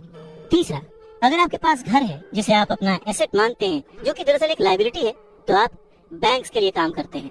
क्यों? क्योंकि आपने उन घरों के ऊपर लोन ले रखा है और वो लोन चुकाने के लिए, क्रेडिट कार्ड का कर्ज चुकाने के लिए आप दिन रात मेहनत करते हैं। तो अगर आप सिर्फ ज्यादा कड़ी मेहनत से काम करते जाएं, तो समस्या ये है कि तीनों ही मामलों में आपको और ज्यादा मेहनत करनी पड़ेगी और फायदा आपको नहीं मिलेगा, किसी और को मिलेगा। तो आपको ये सीखना पड़ेगा कि आपकी ज्यादा मेहनत से किस तरह आपको और आपके परिवार को फायदा हो। मान लीजिए कि अगर आप ये फैसला कर भी लेते हैं कि आप सिर्फ अपने काम से काम रखेंगे, पर पैसों की समझ न होने के कारण, उसे मैनेज करने की समझ न होने के कारण आपको ये नहीं पता होता कि आपके लक्ष्य को किस तरह से निर्धारित किया जाए। अक्सर लोग अपने प्रोफेशन को बनाए रखना चाहते हैं, अपनी सैलरी के सहारे ही अपनी संपत्ति को, अपने एसेट्स को खड़ा करना चाहते हैं। पर जब उनकी संपत्ति बढ़ती है तो वो किस तरह अपनी सफलता का आकलन करते हैं, कब कोई दूसरा आदमी ये महसूस करता है कि वो अमीर है, कि उसके पास दौलत है, और संपत्ति और दायित्व के बीच का बैलेंस कैसा है, ये सब बातें भी समझना उतना ही जरूरी है। तो फिर सवाल वही है कि अमीर कैसे बना जाए। अमीर बनने के लिए आपकी संपत्ति, आपकी सफलता, आपके आसपास का माहौल, आपकी दौलत, इन सब के बारे में आपको सोचना पड़ेगा। एसेट्स और लायबिलिटीज के बारे में सोचना पड़ेगा। सबसे इम्पोर्टेंट है कि अपने दिमाग को हमेशा खुला रखना पड़ेगा, क्योंकि ये जिंदगी भर का सब्जेक्ट है। आपको ये सब्जेक्ट जिंदगी भर पढ़ना है, सीखना है और अमीरी की राह पर आगे बढ़ते जाना है। आधी छोड़ पूरी को धावे, पूरी मिले न आधी पावे।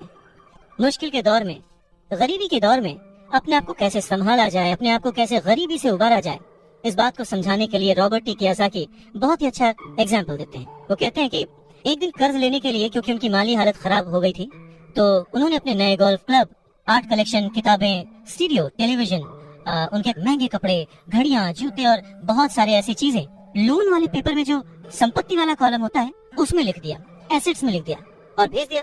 उन्हें लगा कि मेरे पास इतनी चीजें हैं तो लोन अप्रूव हो जाएगा, पर उनका लोन का जो पेपर था, एप्लीकेशन पेपर, वो रिजेक्ट कर दिया गया। क्यों? क्योंकि उनका बहुत सारा इन्वेस्टमेंट फिजूल था। लोन कमेटी को वो बात एकदम भी समझ नहीं आई। वो ये जानना चाहते थे कि उनके पास एक नॉर्मल सी नौकरी क्यों नहीं है जिसमें वेतन मिलता है। उन्होंने उनके महंगे कपड़े और महंगे जो खेल का सामान था उनके बारे में कोई सवाल नहीं किया।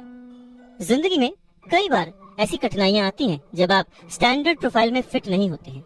वो कहते हैं कि उन्हें बड़ा ही अचंभा होता है जब वो किसी को ये कहते हुए सुनते हैं कि उसकी नेटवर्थ करोड़ों रुपए है, लाखों रुपए है, क्योंकि नेटवर्थ के सटीक न होने का एक खास कारण है। वो ये कि जिस पल आप अपनी संपत्तियों को, एसेट्स को बेचना शुरू करते हैं ना, उनका प्राइस, उनका रेट, उनका दाम बहुत कम हो चुका होता है।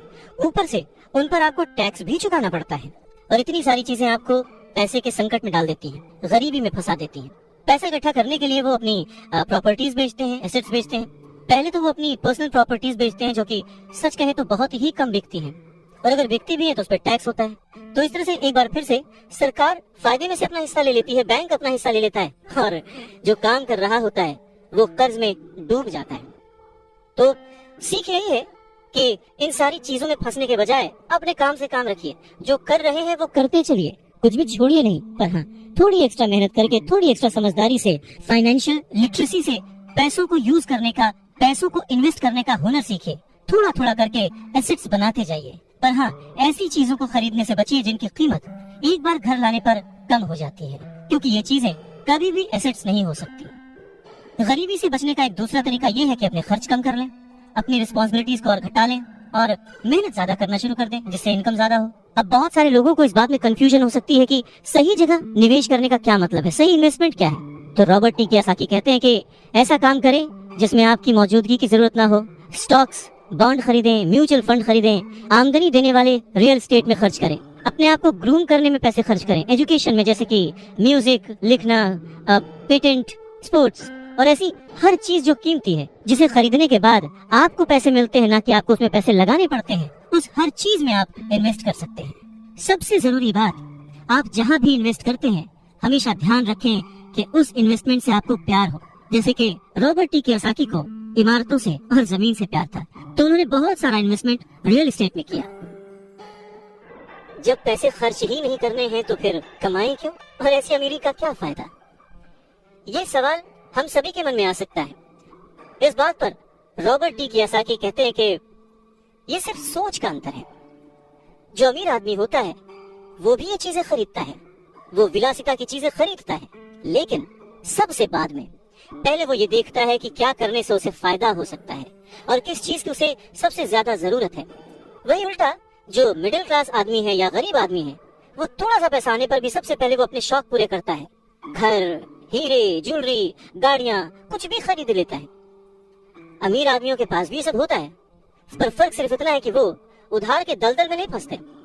वो लोग जिनके पास पीढ़ियों से पैसा है, जो लंबे समय से अमीर हैं, वो अपनी अर्निंग वाले कॉलम को सबसे पहले बनाते हैं, उसे सिक्योर करते हैं। उसके बाद उनके एसेट्स वाले कॉलम से जो आमदनी होती है, जो इनकम होती है, उससे वो अपनी लग्जूरियस लाइफ जीते हैं, एंजॉय करते हैं। गरीब और मिडिल क्लास आदमी अपनी खून पसीने की कमाई और बच्चों की विरासत की कीमत पर ये चीजें खरीदता है, लोन लेता है। सच्ची लग्जरी असली संपत्ति में निवेश करने और उसे विकसित करने का प्रोत्साहन देती है, उसे बढ़ावा देती है। रॉबर्ट टी कियोसाकी इस बात को एक एग्जाम्पल से समझाते हैं कि जब उनकी वाइफ और उनके पास उनके अपार्टमेंट से अतिरिक्त पैसा आने लगा, रेंट या कुछ भी, तब वो बाजार गए और उन्होंने अपने लिए एक महंगी गाड़ी खरीदी।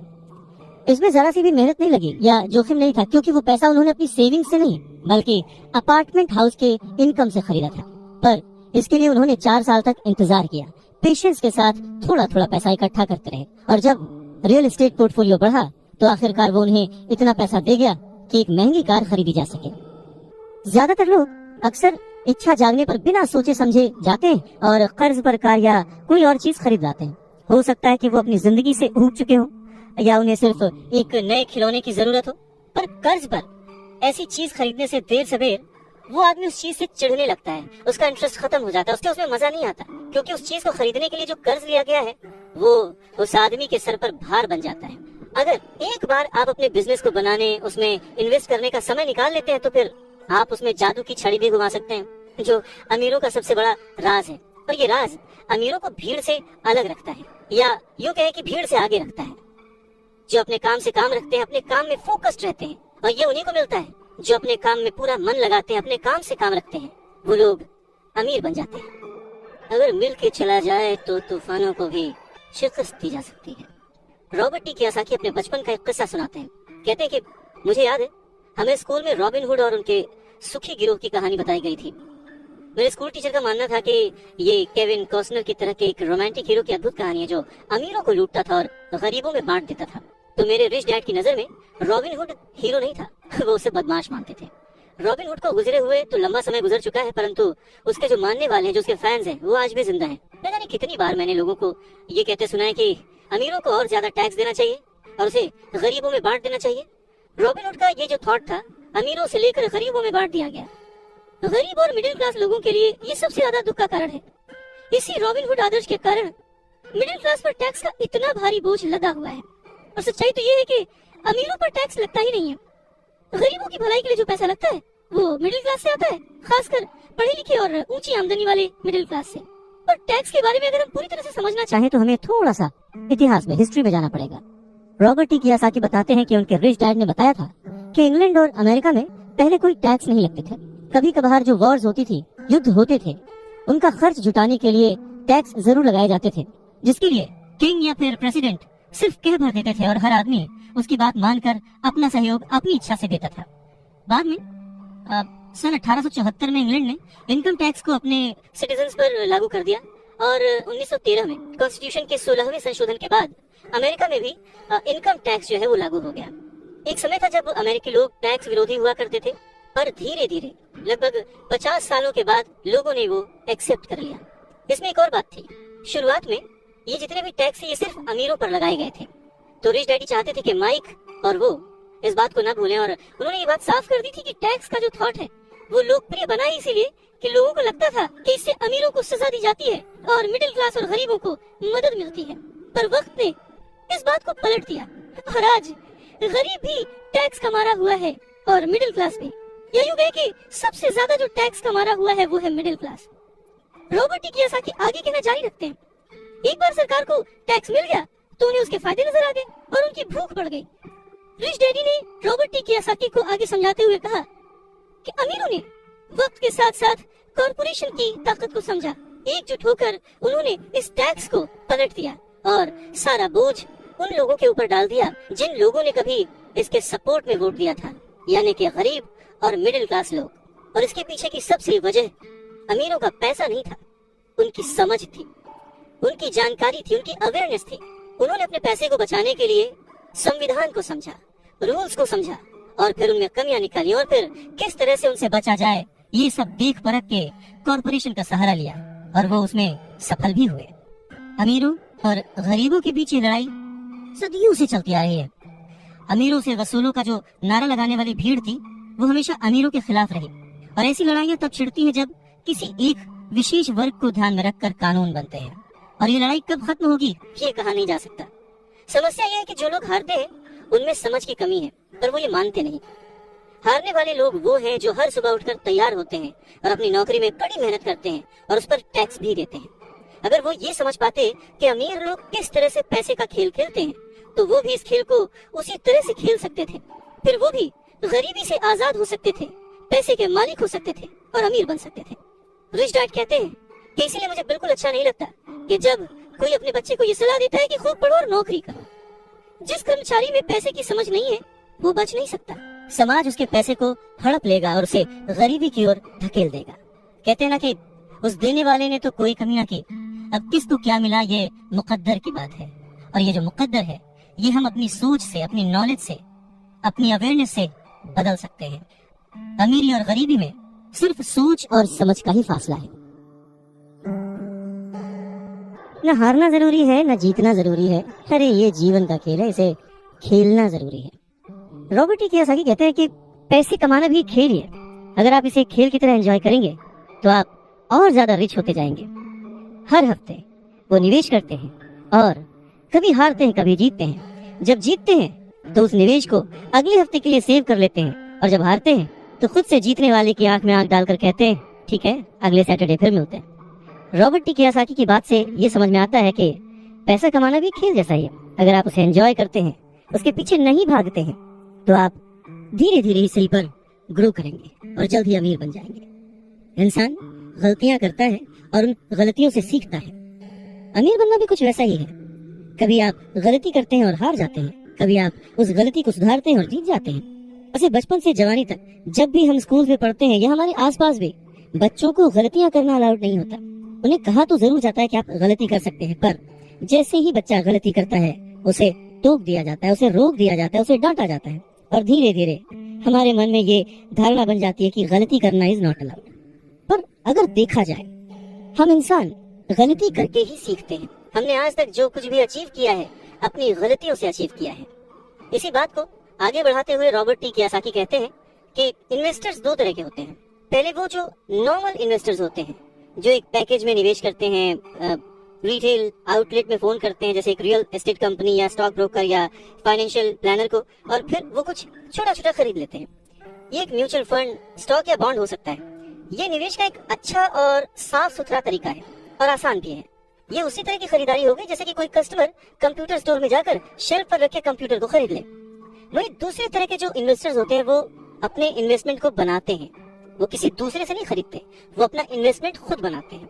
इस तरह के इन्वेस्टर्स आमतौर पर अपने सौदों को असेंबल करते हैं। जिस तरह कंप्यूटर इंजीनियर कंप्यूटर के पुर्जों को असेंबल करते हैं, वो अलग अलग जगहों से सस्ते पार्ट्स लाते हैं और उन पार्ट से एक पूरा कंप्यूटर असेंबल करते हैं, जो कि उन्हें बहुत सस्ता पड़ता है, और फिर वो उसे महंगे दामों में बेच देते हैं। ठीक उसी तरह से जो दूसरा निवेशक है, वो आर्थिक अवसरों के पुर्जों को अच्छी तरह से ऑब्जर्व करता है। ठीक इसी तरह से जो दूसरा इन्वेस्टर है, वो समय को पहचानता है और मौके की नजाकत को देखते हुए, अपने कमर्शियल फायदे को देखते हुए चीजों को इस्तेमाल करता है।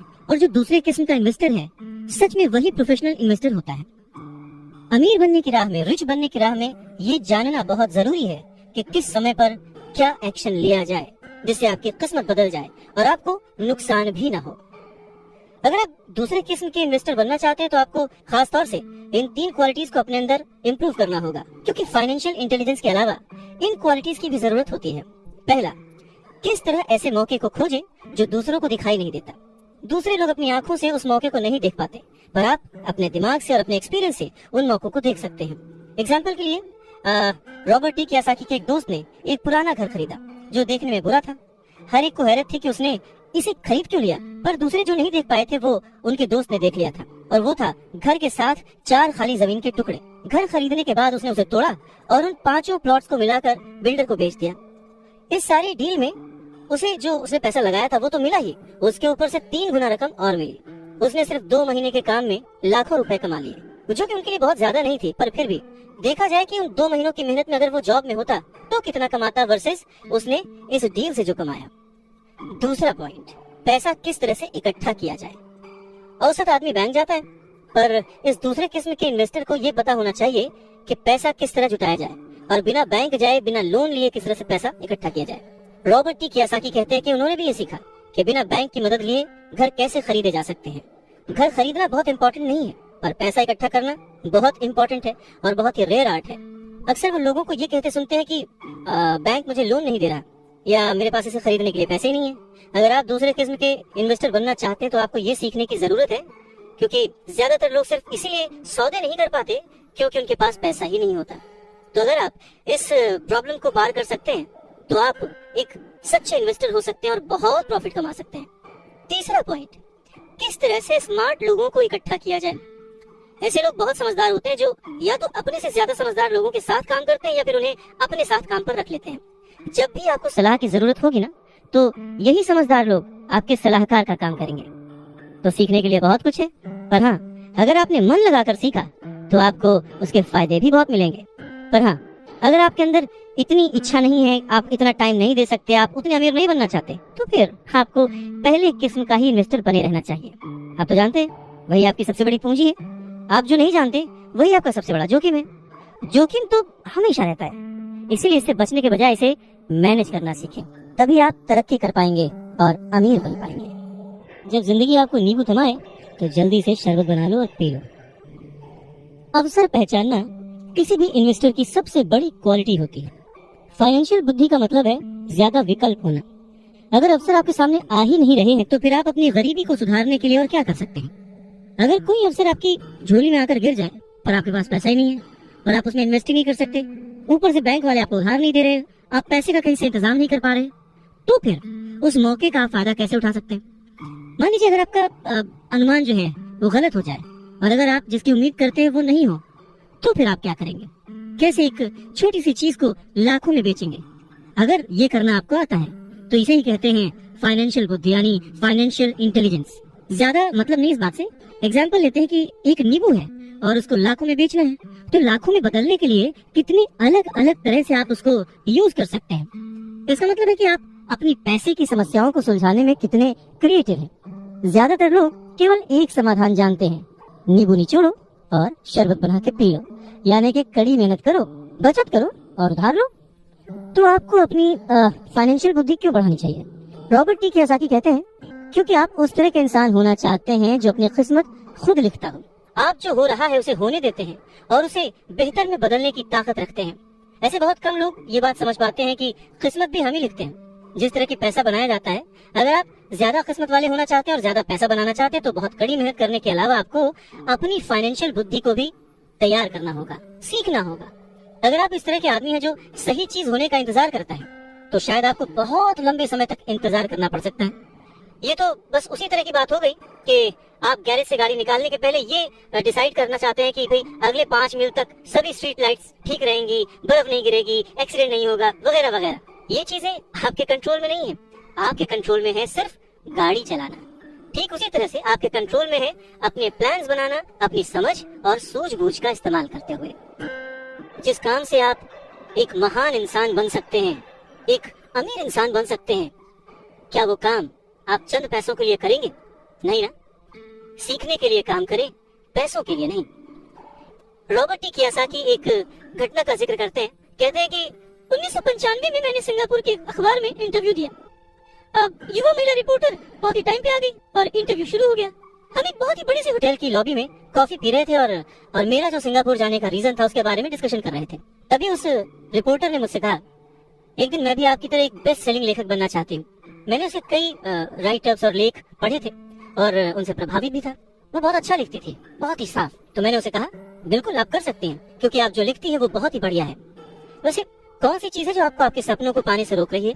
उसने कहा कि मेरा काम जो है वो कभी कहीं जाता है, कभी कहीं जाता है। हर आदमी कहता है कि मेरे उपन्यास बहुत बढ़िया है, पर एक्चुअली होता कुछ नहीं है। इसलिए मैं अखबार में काम कर रही हूँ। कम से कम इससे मेरा खर्च तो चली जाता है। अब आपके पास कोई सुझाव है क्या इस बारे में? मैंने कहा, हाँ बिल्कुल है। सिंगापुर में मेरा एक दोस्त है, वो एक स्कूल चलाता है जहाँ लोगों को बाइंग सेलिंग रिलेटेड ट्रेनिंग दी जाती है। वो सिंगापुर में कई बहुत ही बड़े बड़े कॉर्पोरेशंस के लिए सेल्स ट्रेनिंग कोर्स चलाता है और मैं समझता हूँ कि उसके कोर्स में शामिल होने से आपका करियर बहुत ज्यादा आगे चला जाएगा। ये बात सुनने के बाद वो थोड़ा सा रूखी हो गई। वो कहने लगी कि मतलब आप ये कहना चाहते हैं कि मुझे ये सब सीखने के लिए स्कूल जाना पड़ेगा?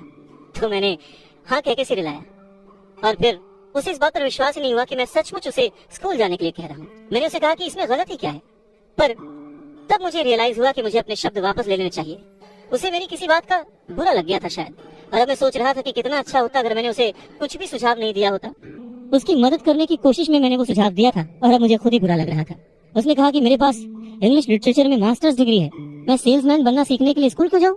मैं एक प्रोफेशन में प्रशिक्षित होने के लिए स्कूल गई थी ताकि मुझे सेल्समैन ना बनना पड़े।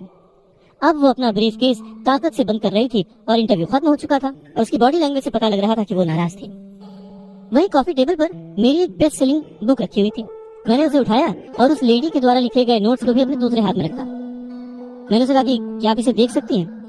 मैंने उसके नोट्स की तरफ इशारा किया। उसने अपने नोट्स पर नजर डाली। क्या? उसने उलझन में कहा। एक बार फिर मैंने उसके नोट्स की तरफ जानबूझकर इशारा किया। एक बार फिर मैंने उसके नोट्स की तरफ जानबूझकर इशारा किया, जिस पर उसने लिखा था रॉबर्ट कियोसाकी, बेस्ट सेलिंग लेखक। यहाँ पर बेस्ट सेलिंग राइटर लिखा हुआ है, ना कि best writing writer.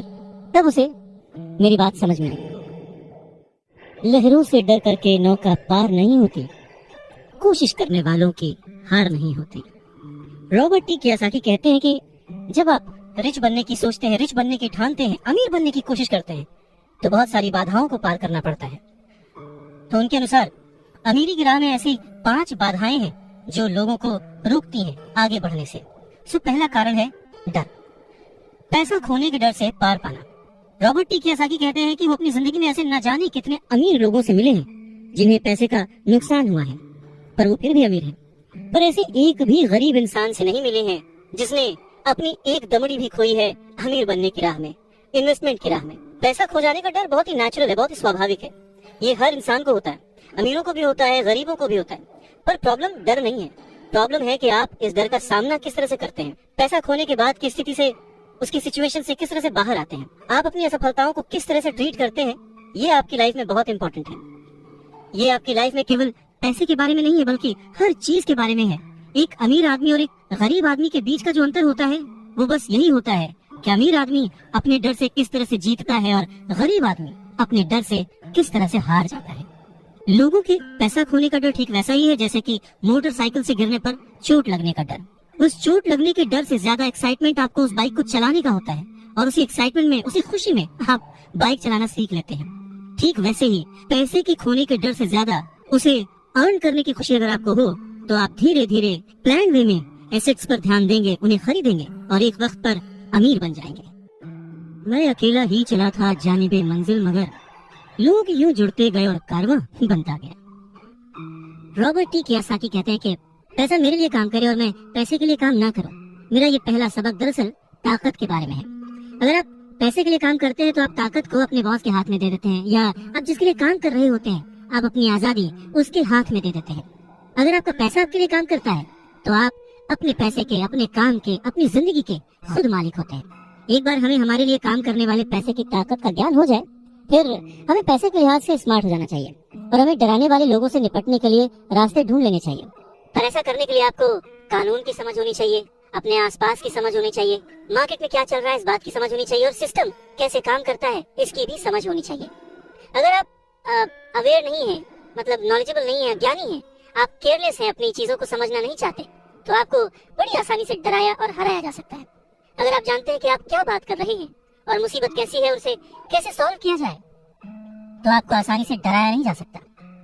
Robert Kiyosaki के रिच डैडी हमेशा उन्हें ये कहा करते थे कि स्मार्ट बनो, ताकि तुम्हें कोई भी कहीं से भी आके धक्का न दे जाए, और उन्होंने अपनी जिंदगी में बस इसी उसूल को अपनाया था। वो कानून जानते थे क्योंकि वो कानून का आदर करते थे, वो कानून जानते थे क्योंकि कानून न जानना बहुत महंगा साबित हो सकता था। अगर आप जानते हैं कि आप सही हैं तो आप किसी से भी उलझने से नहीं डरेंगे, आप किसी के भी सामने अपनी बात रखने से नहीं डरेंगे, चाहे आपका मुकाबला विश्व के सबसे ताकतवर आदमी से ही क्यों ना हो।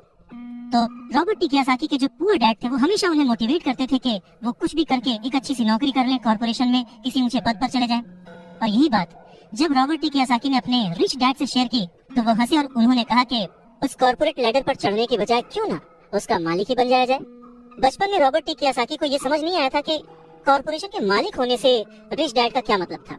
पर मुद्दे की बात यह है कि अगर रॉबर्ट टी कियोसाकी के रिच डैड नहीं होते तो वो अपने पुअर डैड की बात मानकर किसी जगह नौकरी कर रहे होते। उनके रिच डैड ने बार बार याद दिलाया कि भीड़ के साथ चलने की जरूरत नहीं है, अपनी सोच रखो, अपनी समझ रखो और फिर अपनी जिंदगी की दिशा खुद तय करो। रॉबर्ट टी कियोसाकी अपनी कहानी कहते हैं कि जब तक मैं 25 साल का हुआ तब तक मेरे रिच डैड की सलाह मुझे समझ नहीं आती थी। उन्होंने कुछ दिन पहले ही मरीन कॉर्प्स छोड़ी थी और जेरोक्स कंपनी के लिए काम कर रहे थे। वहाँ उन्हें बहुत पैसा मिल रहा था, पर बार बार अपनी तनख्वाह को चेक करते थे और हमेशा निराश होते थे। टैक्स इतना ज्यादा कटता था कि उन्हें और ज्यादा काम करना पड़ता था अपनी जरूरतों को पूरा करने के लिए। धीरे धीरे वो सफल होने लगे, सक्सेसफुल होने लगे, तो उनके जो बॉसेस थे उन्होंने उनको प्रमोशन दी और सैलरी बढ़ा दी।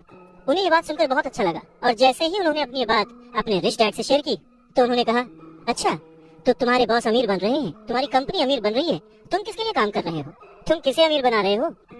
तो बस 1974 में जेरोक्स के कर्मचारी के रूप में ही उन्होंने अपना पहला कॉर्पोरेशन बनाया और अपने काम से काम रखना शुरू कर दिया। पहले से ही उन्होंने संपत्ति वाले कॉलम में कुछ चीजें लिख रखी थी और खरीद रखी थी, पर अब उन्होंने ये ठान लिया था कि उन्हें और ज्यादा बढ़ाना है, उन्हें अपने एसेट्स और बढ़ाने हैं और अपनी लायबिलिटीज को और कम करना है। जैसे जैसे वक्त बीतता गया, जैसे जैसे रॉबर्ट टी कियोसाकी पैसे को समझते गए, इसके गणित को समझते गए, इसके व्यवहार को समझते गए, उन्हें अपने रिच डैडी की सलाह समझ में आने लगी। एक बार उन्होंने अपने काम से काम रखने की ठान ली और अपनी संपत्तियां, अपने एसेट्स बढ़ाने शुरू कर दिए और एक बेहतरीन कर्मचारी बन गए। उनके पास अब एक लक्ष्य था, वो सुबह जल्दी जाते थे, मेहनत से काम करते थे, ज्यादा से ज्यादा पैसे कमाते थे और अपने रियल एस्टेट में इन्वेस्ट करते थे। और वो दौर भी ऐसा था कि उस समय नई नई चीजें, नए नए डेवलपमेंट्स हो रहे थे जिसमें संभावनाएं तलाश की जा सकती थी। तो उन्होंने जेरोक्स मशीनें बेची। जितनी ज्यादा वो मशीनें बेचते उन्हें उतना ही ज्यादा फायदा होता, लेकिन वो फायदा उनकी जेब में नहीं जाता, वो फायदा जाता कंपनी को, और रॉबर्ट टी कियोसाकी की जेब से कटता था टैक्स। ये बहुत ही मोटिवेशनल था। इस सिचुएशन में लोग हताश हो जाते हैं, पर रॉबर्ट टी कियोसाकी ने इसको पॉजिटिवली लिया और वो इस नौकरी के जाल से बाहर निकल आए। वो ये समझ गए थे कि उन्हें किस तरह से बाहर आना है, पर जल्दबाजी में उन्होंने नौकरी नहीं छोड़ी। धीरे धीरे सिर्फ 3 साल के समय में ही उन्होंने जेरोक्स कंपनी की तुलना में अपने छोटे से कॉर्पोरेशन कंपनी से ज्यादा कमाना शुरू कर दिया था। और उनका कॉर्पोरेशन रियल एस्टेट में इन्वेस्ट करने वाली कंपनी थी, और वो पैसा जो कि वो अपने एसेट से कमा रहे थे वो उन्हीं के लिए दोबारा काम कर रहा था। अब उन्हें फोटोकॉपियर बेचने के लिए दरवाजे दरवाजे जाने की जरूरत नहीं थी। अपने रिच डैडी की सलाह से उन्हें बहुत फायदा हुआ। जल्दी ही उनकी प्रॉपर्टीज से आने वाले कैश फ्लो में इतना ज्यादा बढ़ोतरी हो गई कि उनकी कंपनी ने उनके लिए पहली कार खरीद के दी। उनकी पुरानी कंपनी जेरोक्स के लोगों को लगा कि वो अपना कमीशन बेच रहे हैं, परंतु ऐसा था नहीं। उन्होंने अपने कमीशन को अपने एसेट्स में कन्वर्ट कर रखा था। रॉबर्ट टी कियोसाकी कहते हैं कि उनका एक एक रुपया उनके एक एक एम्प्लॉय जैसा उनके लिए काम कर रहा था। क्यों? क्योंकि उन्होंने सही जगह पर इन्वेस्ट किया था। अपने रिच डैड से सीखे गए सबक के कारण वो इस चूहा दौड़ के मिथक से बाहर आ गए थे और कम उम्र में ही एक एम्प्लॉयर बन गए थे। स्कूल में पढ़ाया जाता है कैसे एम्प्लॉय बने, पर अपने रिच डैड की बात मानकर वो एक एम्प्लॉयर बने। और ये सब पॉसिबल हुआ पैसे को सही जगह पर इन्वेस्ट करने की समझ से, पैसे को मैनेज करने की समझ से, फाइनेंशियल लिटरेसी से। बहुत सारी मुश्किलें आई, पर अपनी सूझबूझ से और अपनी अवेयरनेस से, अपने नॉलेज से रॉबर्ट टी कियोसाकी उन मुश्किलों से आगे बढ़ते गए और लोग उनको फॉलो करने लगे। वो जब भी फाइनेंशियल सेमिनार्स में दूसरों को सिखाने को जाते, उनको अपनी बात बताते, तो वो हमेशा कहते कि फाइनेंशियल आईक्यू स्पेशलाइजेशन के 4 बड़े फील्ड से आने वाले ज्ञान का मिक्सचर है, नॉलेज का मिक्सचर है। सो वो 4 फील्ड्स कौन कौन सी हैं? पहला है अकाउंटिंग। रॉबर्ट टी कियोसाकी कहते हैं कि जिसे मैं फाइनेंशियल साक्षरता कहता हूँ। एम्पायर खड़ा करना चाहते हैं, साम्राज्य बनाना चाहते हैं, तो ये सबसे इम्पोर्टेंट है। आप जितने ज्यादा पैसे के लिए जिम्मेदार होंगे उतना ही ज्यादा आपको बारीकी से नॉलेज होने की जरूरत है, नहीं तो आपका जो साम्राज्य है, आपका जो एम्पायर है, वो ताश के पत्तों की तरह ढह जाएगा। इस योग्यता, इस क्वालिटी की वजह से आप किसी भी बिजनेस की जो कमजोरियां हैं, वीक पॉइंट्स हैं, उसकी जो प्लस पॉइंट्स हैं, उन्हें पहचान सकते हैं। दूसरा फील्ड है जो इम्पोर्टेंट है, वो है इन्वेस्टमेंट, जिसे वो पैसे से पैसे बनाने का विज्ञान कहते हैं। इसमें तकनीकें, रणनीतियां, स्ट्रेटजीज, फॉर्मूले, इन सब की जरूरत होती है। तीसरा है बाजार की समझ, मार्केट की समझ, डिमांड एंड सप्लाई का साइंस। बाजार के तकनीकी पहलुओं को जानने की जरूरत है जो कि भावनाओं द्वारा संचालित होते हैं। जी हाँ, मैक्सिमम जनता इमोशनल होकर चीजें करती है और उसका फायदा उन लोगों को होता है जो कि दिमाग से सोचते हैं, खास करके पैसे के बारे में। चाहे वो गाड़ी खरीदना हो, घर खरीदना हो, या कोई भी सुख सुविधाएं हो, ये सारी चीजें इमोशन से होती हैं और फायदा हमेशा दूसरे व्यक्ति को होता है जो इन्हें बेच रहा होता है। और चौथी फील्ड है कानून, लॉ। उदाहरण के तौर पर अकाउंटिंग, इन्वेस्टमेंट और बाजारों की तकनीकी दक्षताओं के सहारे कॉर्पोरेशन की जो क्षमता थी वो बहुत बढ़ गई थी। कोई भी आदमी जिसे कॉर्पोरेशन के द्वारा दिए जाने वाले टैक्स के फायदों और सुरक्षा का ज्ञान हो, वो बहुत तेजी से तरक्की कर सकता है और अमीर बन सकता है। पर वैसा करना क्योंकि किसी नौकरीशुदा कर्मचारी के लिए पॉसिबल नहीं है। उन दोनों में उतना ही डिफरेंस होगा जितना कि एक पैदल चलने वाले इंसान में और एक उड़कर जाने वाले में होता है। ये अंतर बहुत ज्यादा है। तो कुल मिलाकर ये कहा जा सकता है कि अपने रिच डैड की गाइडेंस को फॉलो करते हुए रॉबर्ट टी कियोसाकी एक सक्सेसफुल इंसान बने, जिन्हें दुनिया फॉलो करती है और जिनकी लिखी बातें पढ़कर और जिनकी बातें सुनकर लोग आज भी मोटिवेट होते हैं।